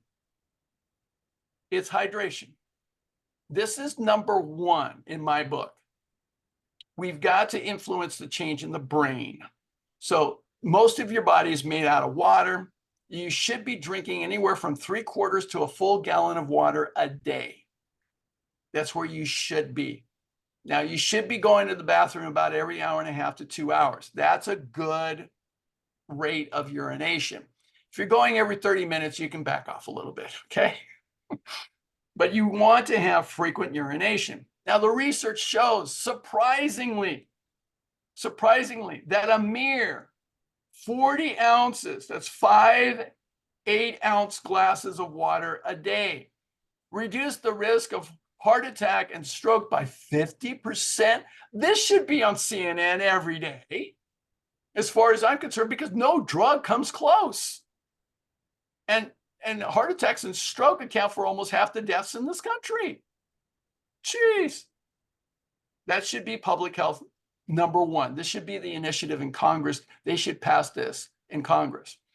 Now, to lose weight, we have clinical research on this. A randomized 12-week clinical study showed that a mere 2 cups of water before meals, 2 8-ounce cups before each meal, led to a 44% greater rate of weight loss. Holy moly. That's better than Ozempic, Nutrisystem, Jenny Craig, Weight Watchers, all combined. It's amazing. Just drink your water. Dr. Goldner talks about how important water is. Every one of her clients does this, all my clients. Water is essential for your reactions and for healing. A minimum of 1 ounce per pound of body weight per day if you weigh less than 96 pounds. up to a gallon of water per day. That's 128 ounces. You may need to increase your sodium if it's a dramatic increase. Don't do things dramatically, just gradually increase your water. And you may need to decrease the amount of water if you have kidney or heart issues. Make sure you check in with your physician. Okay. Now, to get to 96 ounces, here's my hack. It's a matter of tiny habits. Drink 2 full 8-ounce glasses of water first thing in the morning. That's the most important time of the day to drink water, rehydrating your brain. You lose water while you sleep. Drink a glass of water before and or after each meal. Okay, I'd say 2 glasses of water with each meal. And then 2 glasses before workouts and 2 glasses after workouts, because you should be working out or doing something physical every day.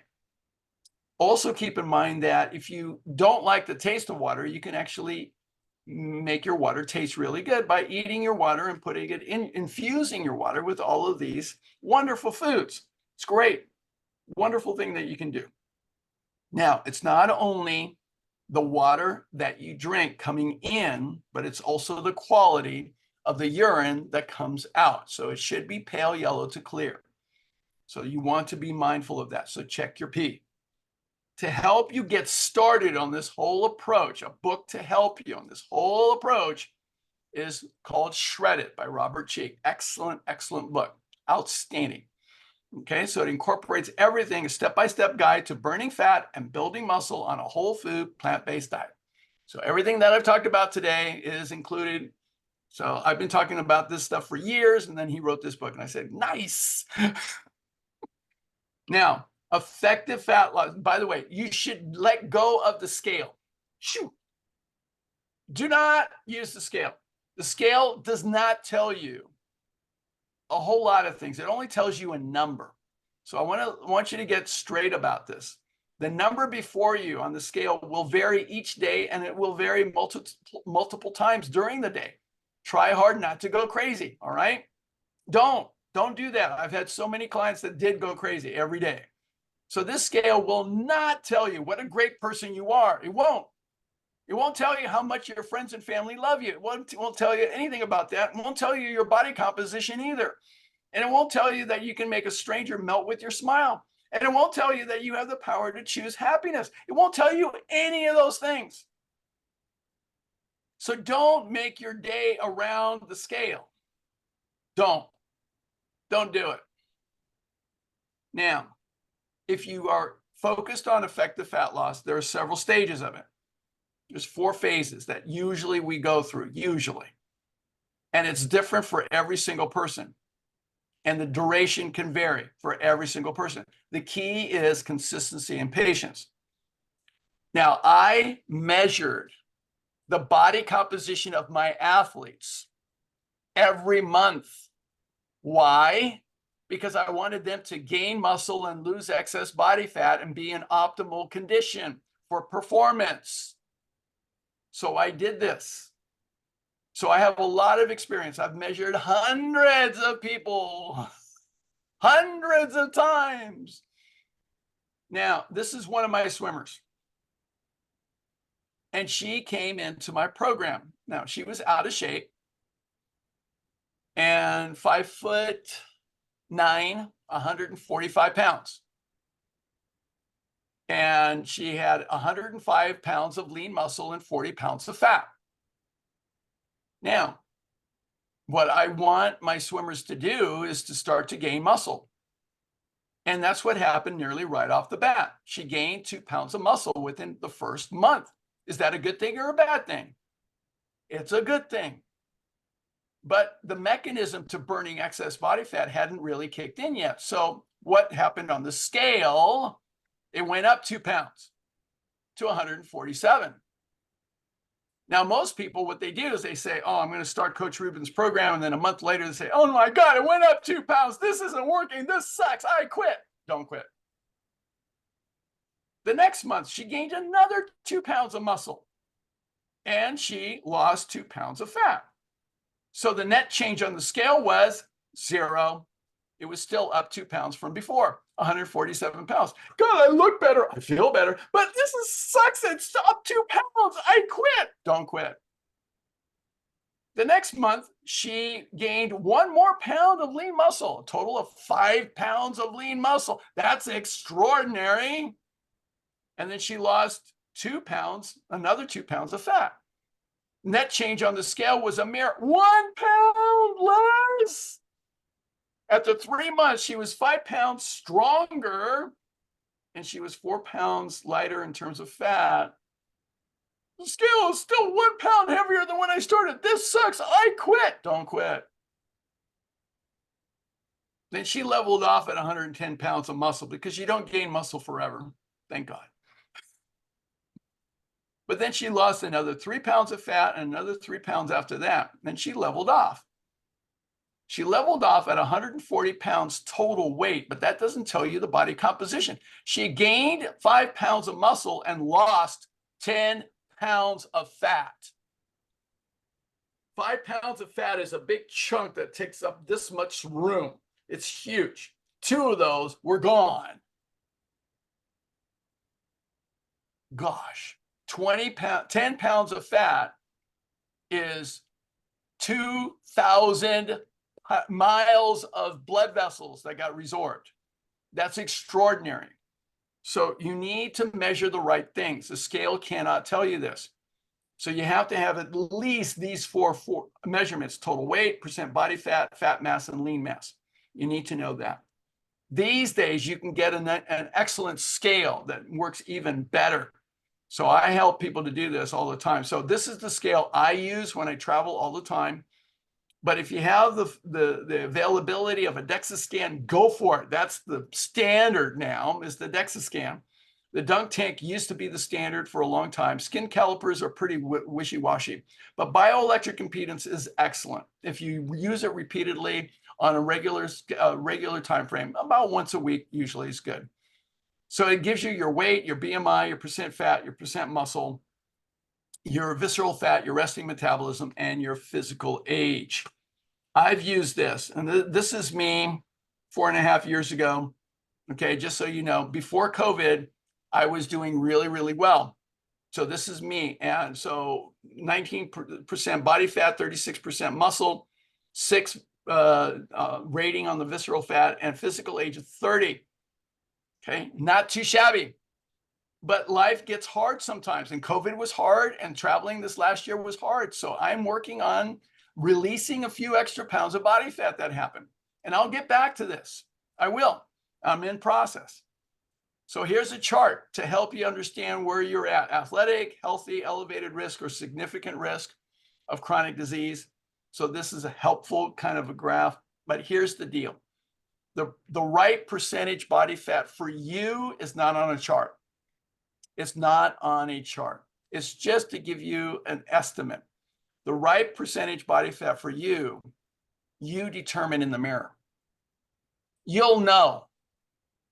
You'll know when you feel great, you feel that energy, and you have that vitality, you'll know. The smile will be irrefutable. Okay? Your smile will be the telltale sign. So my friends, the 4-prong approach that I'm presenting to you today, 4 things that are really important. Hydration, number 1. That's where you start. Nutrition, eat to the left of the red line and eat consistently. Start off by eating consistently. Remember that. Cardio, your mission is to build mitochondria, and strength to build the demand for energy. Now, this takes work. I'm not going to kid you about it. Your mission is to make progress. Slow, steady, consistent progress. Just be consistent. Do not give up. Now, to help you to make sure that this works, you need to set yourself up for success. So how many of you would like to make the rest of your life the best of your life? Okay, great. So imagine, what would that look like for you? Would your best life be a life that's filled with energy and vitality? It would be so moving that you're doing your favorite things and really experiencing the true joy of life. I went to the Masters swim meet for Northern California Championships, and there were people in their 60s, 70s, 80s, even 90s that were swimming. It was extraordinary. Would you finish your life dancing on the shores of your favorite beaches around the world? So if that's not where you are, where are you now? Where are you now? Are you there yet? Maybe not. So how will you get from where you are now to where you want to be? And it's just like anything else in life, you need a plan. You need a plan. But do you have a plan that's actually proven to work? Most people do not have a plan. I do. I do. And I'm living proof because I've done it for myself and I've done it with so many other people. It's been wonderful. So it's a 4-point plan. And it works in sports, it works in business, and guess what? It works in health. And it's not a mystery. Again, it's not a shortcut, but it's a 4-point plan. And this is what my book is all about. So number one, we've got to begin from within because we've got to rewire the subconscious mind and change our mindset, our thinking, our attitude, and our consciousness. It starts here. For anything in life, I don't care what you do. Do you want to be successful in business? Guess what? You've got to address your mindset. Right, Ron? That's where it all starts. It all starts right here. Second, we need a proven strategy, evidence-based, no weird stuff, no airy-fairy stuff. So it's evidence-based. There's a track record of success. Lifestyle medicine is absolutely based on evidence. There's a tremendous track record of success. Third, we need to develop consistency because we need to create those habits. In psychology, we say habits produce results. No kidding. And then fourth, we absolutely have to create a new network of support and accountability. We have to surround ourselves with the right people. We have to have the right resources. We have to have the right accountability and support network that we absolutely have that for our success. So we sustain our transformation. All four are necessary. All four. So what I do, some of my services, I do lifestyle medicine consultations for people. I set them up with a plan to get started. So I usually spend a few hours, couple hours, 2-3 hours actually going through this. But what has all the pieces of my 4-point plan is my group coaching program. It's a transformational program. It's not an informational program. So my group coaching program is designed to empower you to be with another group of people, with a group of people that you're all on the same page. You're all out to completely transform your life. And it's powerful. So I've got 2 programs coming up. One is completely online. So it's going to have the intensive weekends of July 13th, 14th, and 20th and 21st. We'll spend 6 hours of work. And then we'll follow that up with 12 weeks of online group coaching. And then I also have my in-person intensive. That'll be here in Sacramento. And that's going to be on Monday, Tuesdays of those 2 weeks of the 15th, 16th, and the 22nd and 23rd. Same thing with the 12 weeks of online group coaching. One of my graduates I thought I'd share with you, this is Donna, who was a retired nurse, and she'd already been on a plant-based diet and lost about 50 pounds. And she said, Ruben, I still have some issues, and I'm wondering if you can help me because I still have arrhythmia, I still have hypertension, my knees hurt, and I've still got some weight that I want to lose. So I said, come into the program so we can start to make those lifestyle changes in all these different areas because everything makes a difference. And that's what she did. She did my program 4 times in a row. It was awesome. And she made changes and she was so successful. It was amazing. And she lost all the 70 pounds that she wanted to lose. And then COVID hit, right? It was just after January 2020, right? And COVID hit. Did that stop her? No, did not stop Donna at all. What did she do? She knew the importance of creating a support network and continuing her habits. And that's what she did. She created a group of friends and they walk every day. Every day. And she had different people join her every different days of the week, but she walked every single day, 6, 7, 8, 9, 10, 11, 12 miles a day. Extraordinary. And then at the age of 69, on Thanksgiving Day, she walked 1 hour and 41 minutes to complete a 10K at the age of 69. Extraordinary. And then 2 weeks later, she outdid herself again, and she completed the California International Marathon, 26.2 miles. Wow. Wow. So these are the kinds of results that people produce by being in my program. I also do lifestyle and performance medicine in the workplace programs for organizations to help them transform their organizations completely. This is my contact information. And then I want to leave you with this quote from one of my favorite quotes that my client Bob absolutely loved this quote. So life is not a journey to the grave with the intention to arrive safely in a pretty and well-preserved body, but rather to skid in broadside, thoroughly used up, totally worn out, and loudly proclaiming, wow, what a ride. And this is in honor of my client, Bob, who came to me with a diagnosis of pancreatic cancer. And the doctors gave him 6 months to live. And he asked me if I could help him. And I said, Bob, I absolutely will, but will you be completely coachable? And he said, yes. So we went to work because you know what? They don't have a whole lot to offer people with pancreatic cancer. We went to work and he changed his lifestyle. And the short of the story is that 30 months later, by that point in time, he had spent 3 Christmases with his family that he otherwise would not have had. He got to hold all of his grandchildren in his own arms. He got to attend those 3 weddings that he wanted to attend, including his sons. He got to go skiing with his family in Breckenridge. I helped him sell his business and put it in the hands of one of his best friends for over 25 years. He got to go play golf in Myrtle Beach with his best friends. That was his bucket list dream. He got to do all those things.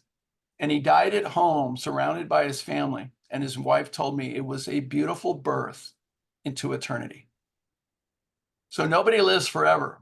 But if you're going to live, why not fully live? So questions, comments, insights, ahas, illuminations. Here's a question, maple syrup. Yeah, you can use anything you want, but the best sweetener, Robin, is date syrup. That's the best. That's what we show in the research. So it's really outstanding. So I love using date syrup. I buy organic date syrup all the time. So it's my favorite. Works really well. And there's no guilt.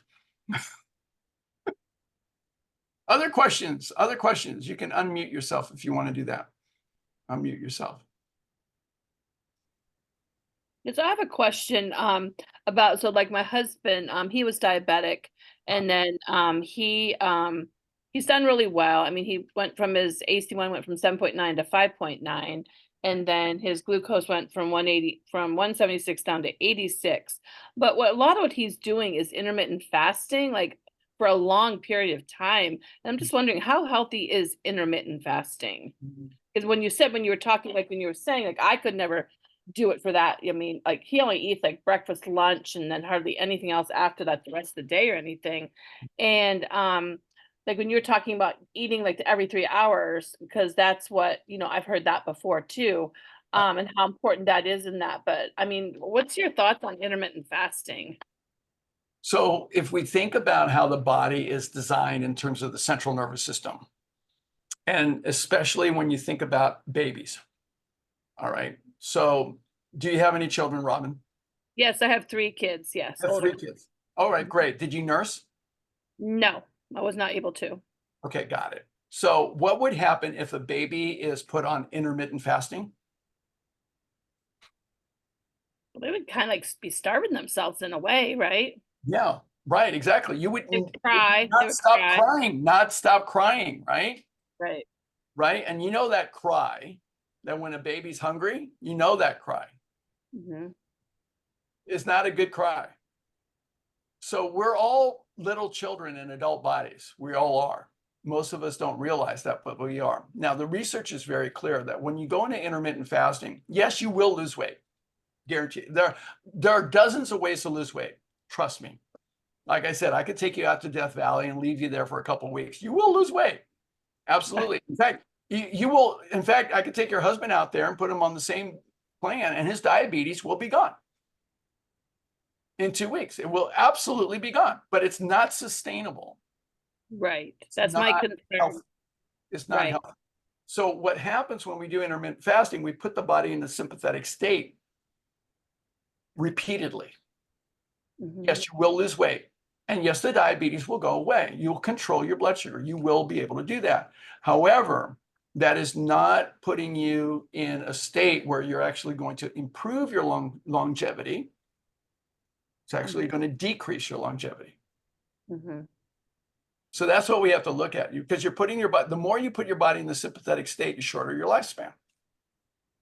Mhm. It's just what's going to happen. So Yeah, my other question then too, like when you talked about inflammation, like I battle I guess I've been diagnosed psoriatic arthritis, and I know a lot that comes just from inflammation. So by doing like you're talking, and I've been learning a lot through the Sunday night, our Sunday night support group with Rochelle and them. They've been a good support group for me. I think as time continues and the more that I follow it, especially get rid of the refined sugar, they want me to go on this one medication, but I'm a cancer survivor, so I don't really want to go on this medication because it like knocks your immune system like way down. And so I really believe that if I just continue down this path of the plant-based eating, that hopefully that will be able to cure that as well. I'd like to have Suzanne share her experience from what happened to her being on a plant-based diet in relationship to her psoriasis, her eczema. Was it eczema? It was psoriasis. Yes. Psoriasis. Yes. Yeah. Please share. Fortunately, I did not have psoriatic arthritis, so that implies a very high level of systemic inflammation. But I've had psoriasis since age 10 and was followed at UCSF for it and just controlled on lots and lots of corticosteroid topicals over the years. And for me, when I went on the plant-based diet about 6 years ago, it started getting better. But when I went completely all in and really, really started addressing all aspects of lifestyle last summer, it's gone. But again, I didn't have that super high level of inflammation that psoriatic arthritis confers. But I've been amazed.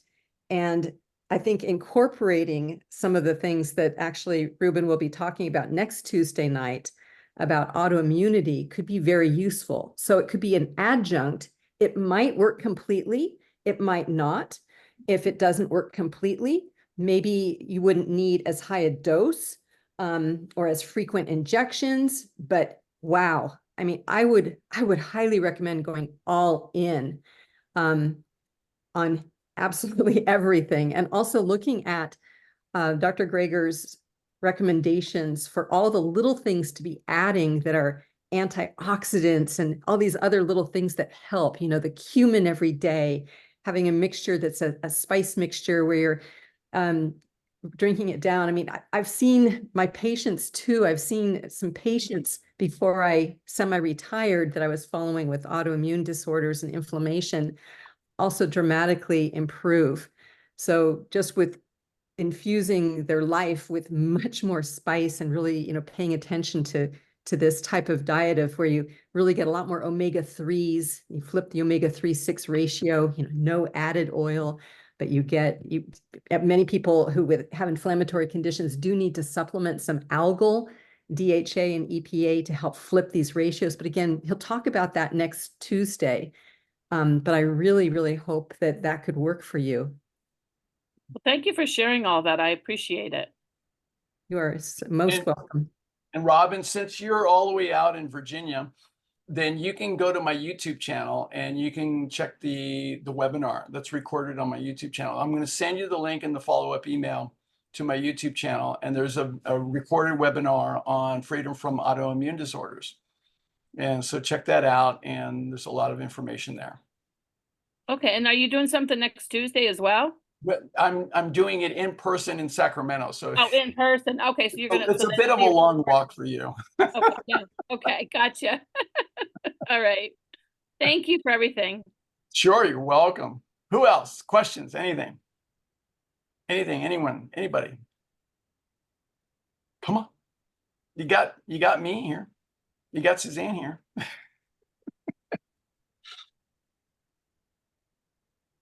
And by the way, just so you know, Dr. Suzanne Tuber and I re-met for the first time in 38, 39 years at the Lifestyle Medicine Conference this past October and November. It was the beginning of, so it was like November 1st, I think, that we re-met. And so we were in medical school together at UC Davis School of Medicine, and she was part of my yearbook team.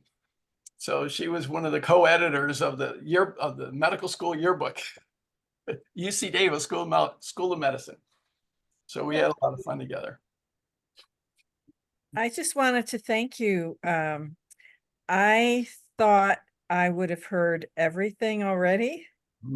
But there were some things that you mentioned that I didn't know about. So I'm really glad that I attended. Thank you so much. I really didn't know what an impact hydration had. I knew it was important, but I had no idea that it could affect your heart that way. Yeah, you raise a good point, because I've heard a lot of the so-called plant-based doctors, all right, so they don't talk about water very much at all. And yet it's so significant. It's so important. I mean, I've coached high-level athletes for such a long time, and hydration is critical to performance. It's huge, hugely important. And every high-level coach, they all know how important it is. I mean, anybody who studied exercise physiology, I mean, a small amount of reduction of hydration can significantly negatively alter performance. So it's so important to the performance of the body. And if you're going to be healthy, well, guess what? It makes a difference in terms of your weight and your physiology in terms of being healthy. So Well, I feel really excited. Thank you. I'm very excited, and I have some big plans now. Good. Drink your water. Thank you. You're welcome. Glad you got that. Who else? Ron, what's your takeaway today? Ron, you and I go way back. My takeaway is that it's a good refresher. It's good to see these things again, and I'm still a work in progress, but it's a good refresher. Good. Keep it up. It's all part of it. I have to say that I think you saw me picking this up pretty much. So I'm doing a lot of that, drinking a lot more water than I have in the past. And slowly but surely, I'm keeping my A1C down. So Excellent. Good. So I wanted to ask Suzanne if she was a coffee drinker before she went on this journey. I would have a cup most days, and I would have matcha tea in my spice mix every day in the morning. But in talking with Ruben and realizing my sleep really is a work in progress, I have cut out all caffeine. And so, yeah, now I just get all those wonderful antioxidants that, coffee has many wonderful things, but you can't trust decaf to really be decaffeinated. And the Starbucks decaf has been shown to have as much caffeine as regular coffee. So it's like, okay, can't even go there. But there's this great company with really tasty teas that are roasted called Ticino that Ruben turned me on to.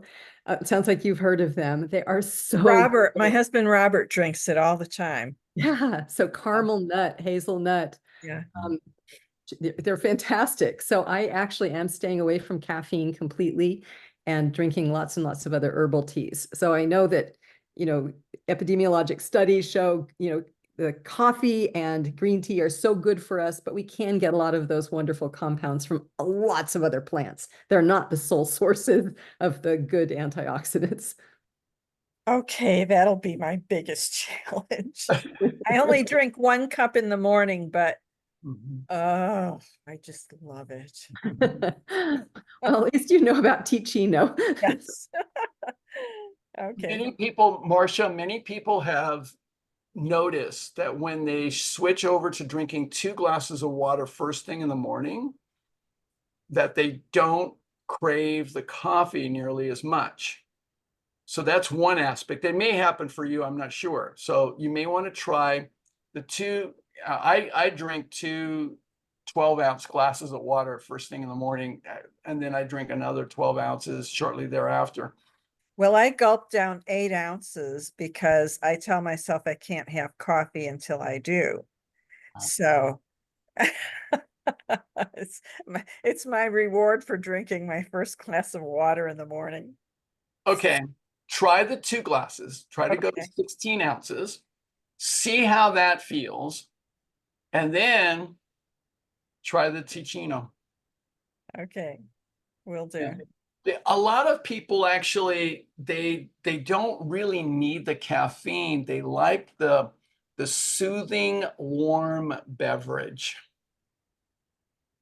There's a psychological process of there's part of the psychological attachment to the coffee is not necessarily the caffeine. It's the tasty, delicious, warm beverage. And that Hello? it may satisfy it. Yes. I'm sorry. I had the hardest, it's Sally Rubin. I had the hardest time getting on, so I've been listening through my phone. Oh, Um, great. Hi. You've been talking about water a lot in the classes that I've been to, Mhm. and I'm surprised that maybe I just missed it, that women aren't talking more about how hard it is for them to retain water. I know that if I drink a lot of water, I'm going to the bathroom a lot. Mhm. I don't have, I've had it checked by my doctor, I don't have a syndrome or anything, but if I need to stop drinking water by like 4 o'clock, or I'll be going to the bathroom all night long.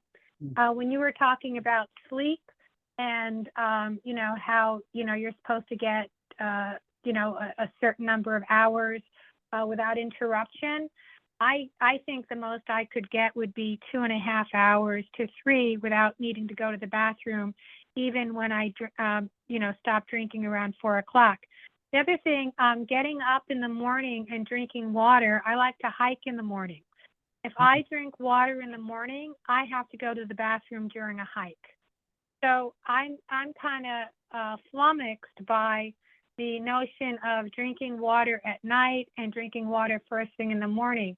I get the concept of it, but given that I want to hike in the morning and I want to try to sleep at night, I can't do water except sort of, after I'm done with my hike and during throughout the day, and then stopping at 4. And it seems that would not be following what you think are healthy parameters. Okay, really great question. So here's the thing, Sally, is that each of us is different. There is no one way for any of us. Okay. What I present is, again, remember, it's just progress, not perfection. It's not about perfection at all. So, Yes. so consider that you are your own experiment. You and your body and how you function and how you work. You know yourself better than anybody else will, ever. Ever. Better than any doctor, better than any person, any coach. You'll know yourself better than anyone else. So it's important that you learn to listen to yourself and pay attention to yourself. All I'm offering you is information for you to then Yeah. it's just information for you to experiment with and choose what works best for you. There is no one way. There is no one way. Okay. So I'm not like I was thinking, well, gee, I'm not doing this right. But at the same time, you're saying that's okay. If that means that you're going to get up in the morning and hike, then hold off on your water. Trust me, I love we talked about this in the thing. I like decaffeinated tea. You're saying, well, all you're doing is contaminating water. So I can do with warm water too. I like it, Yeah. but it good. will wipe me out. I won't be able to walk. Okay. So to me, it's more important to walk. And then when I get done walking, 2 hours after I get up or whatever, and I'm done with my hike, or it's actually probably 3 hours, because you have to get there first, then you hike and then you get home. So it's about 3 hours from when I wake up. That's better for me than drinking water and, then having a problem hiking, and, you just don't know when you're going to find a restroom, and there won't be a restroom, like that. Right, right. And so you have to do what works for you and your lifestyle. So that's perfectly Okay. appropriate. Yeah, there is, Yeah. these are all. And then, Go ahead. if I may add, another time, I'm going to be coming to your talk tomorrow, so I don't want to take up too much time now. Okay. Your thing in Rockland is the intermittent thing. I'd really like to talk about that more, because I know several people that are quite happy on the intermittent. Yeah. And when I've done the intermittent, just taking food off the table, so to speak, until you get like a certain 5 hours is when I eat. It sort of like just gels out the whole, you're not food focused. I mean, I'm not even thinking about food until it's about 12 or 1 o'clock. And then I'm good until like 1 to maybe 5 or 6, depending upon the day. And then I'm done with food. Again, there's no one way. Okay, yeah, okay, but I thought you were saying an intermittent diet would be one that's detrimental to you in the long run. Like a starving baby. So what I'm talking about here in terms of the research and the physiology is that to be the most effective, and I've tested this, I've done it myself, and I've worked with this with hundreds of clients, okay, where I've had people focus on being able to eat every 2.5 to 3.5 hours. And then what happens is that their body, what lifestyle medicine is about. So consider this. I know that people might be happy with the results of what they get from intermittent fasting because they're attached to the results. What I'm talking about here is completely different. I'm talking about being able to swing the pendulum of your central nervous system from being predominantly sympathetic to becoming predominantly parasympathetic. Okay, so this is a whole different approach. It's a different paradigm altogether. So can you, being healthy and fit, exist on 2 meals a day and be perfectly happy with that? It's quite possible. Would it be optimal to eat every 2.5 to 3.5 hours? Depends on your lifestyle. Everybody's different. So you have to look at yourself and you have to consider all of those options. Now, it's interesting because I know some people that are very happy only eating 1 or 2 meals a day, which is really interesting, but they're fine with it. But for most people to lose weight, and I work with people losing like 150 to 200 pounds, so that's a significant amount. Those people have to completely change their central nervous system state. Suzanne, you had something you. Yeah, I was going to say, for those of us who are over the age of 50 or 60, also have to keep in mind that when weight is lost, bone density and muscle mass is lost also. And so the concept of continuing to eat and exercise at the same time to maintain bone density and muscle strength and actually be adding, as Ruben was talking about, is really, really more difficult as we're older. And it's imperative that we hold on to what we have and actually build, because we want to go into our later years as strong as possible. I want to be able to lift and play with my grandkids and, run up and down the stairs and go on all those super long hikes and go swimming. And if I were just eating a meal a day and doing time restricted eating that was pretty intense, or intermittent fasting, some people will fast a day a week or a couple days a month, that sort of thing, it can be very hard on the body. And as he said, it puts the body into the sympathetic. And I want to maintain my muscle mass. I want it to just be heading up, and I want to maintain my bone density. So those are just other considerations that people bring up when they talk about the time restricted eating and the fasting. Yes. and thank you for bringing up those points. The sympathetic and parasympathetic are things I really didn't understand. And your points about, your quality of life and your muscle mass as you get older are very relevant, so thank you for bringing them up. And I look forward to learning, more from others. And thank you. You're welcome. Yes. Anybody else? Oh, it's 5:30, so I'm going to sign off. Okay, that's been long enough.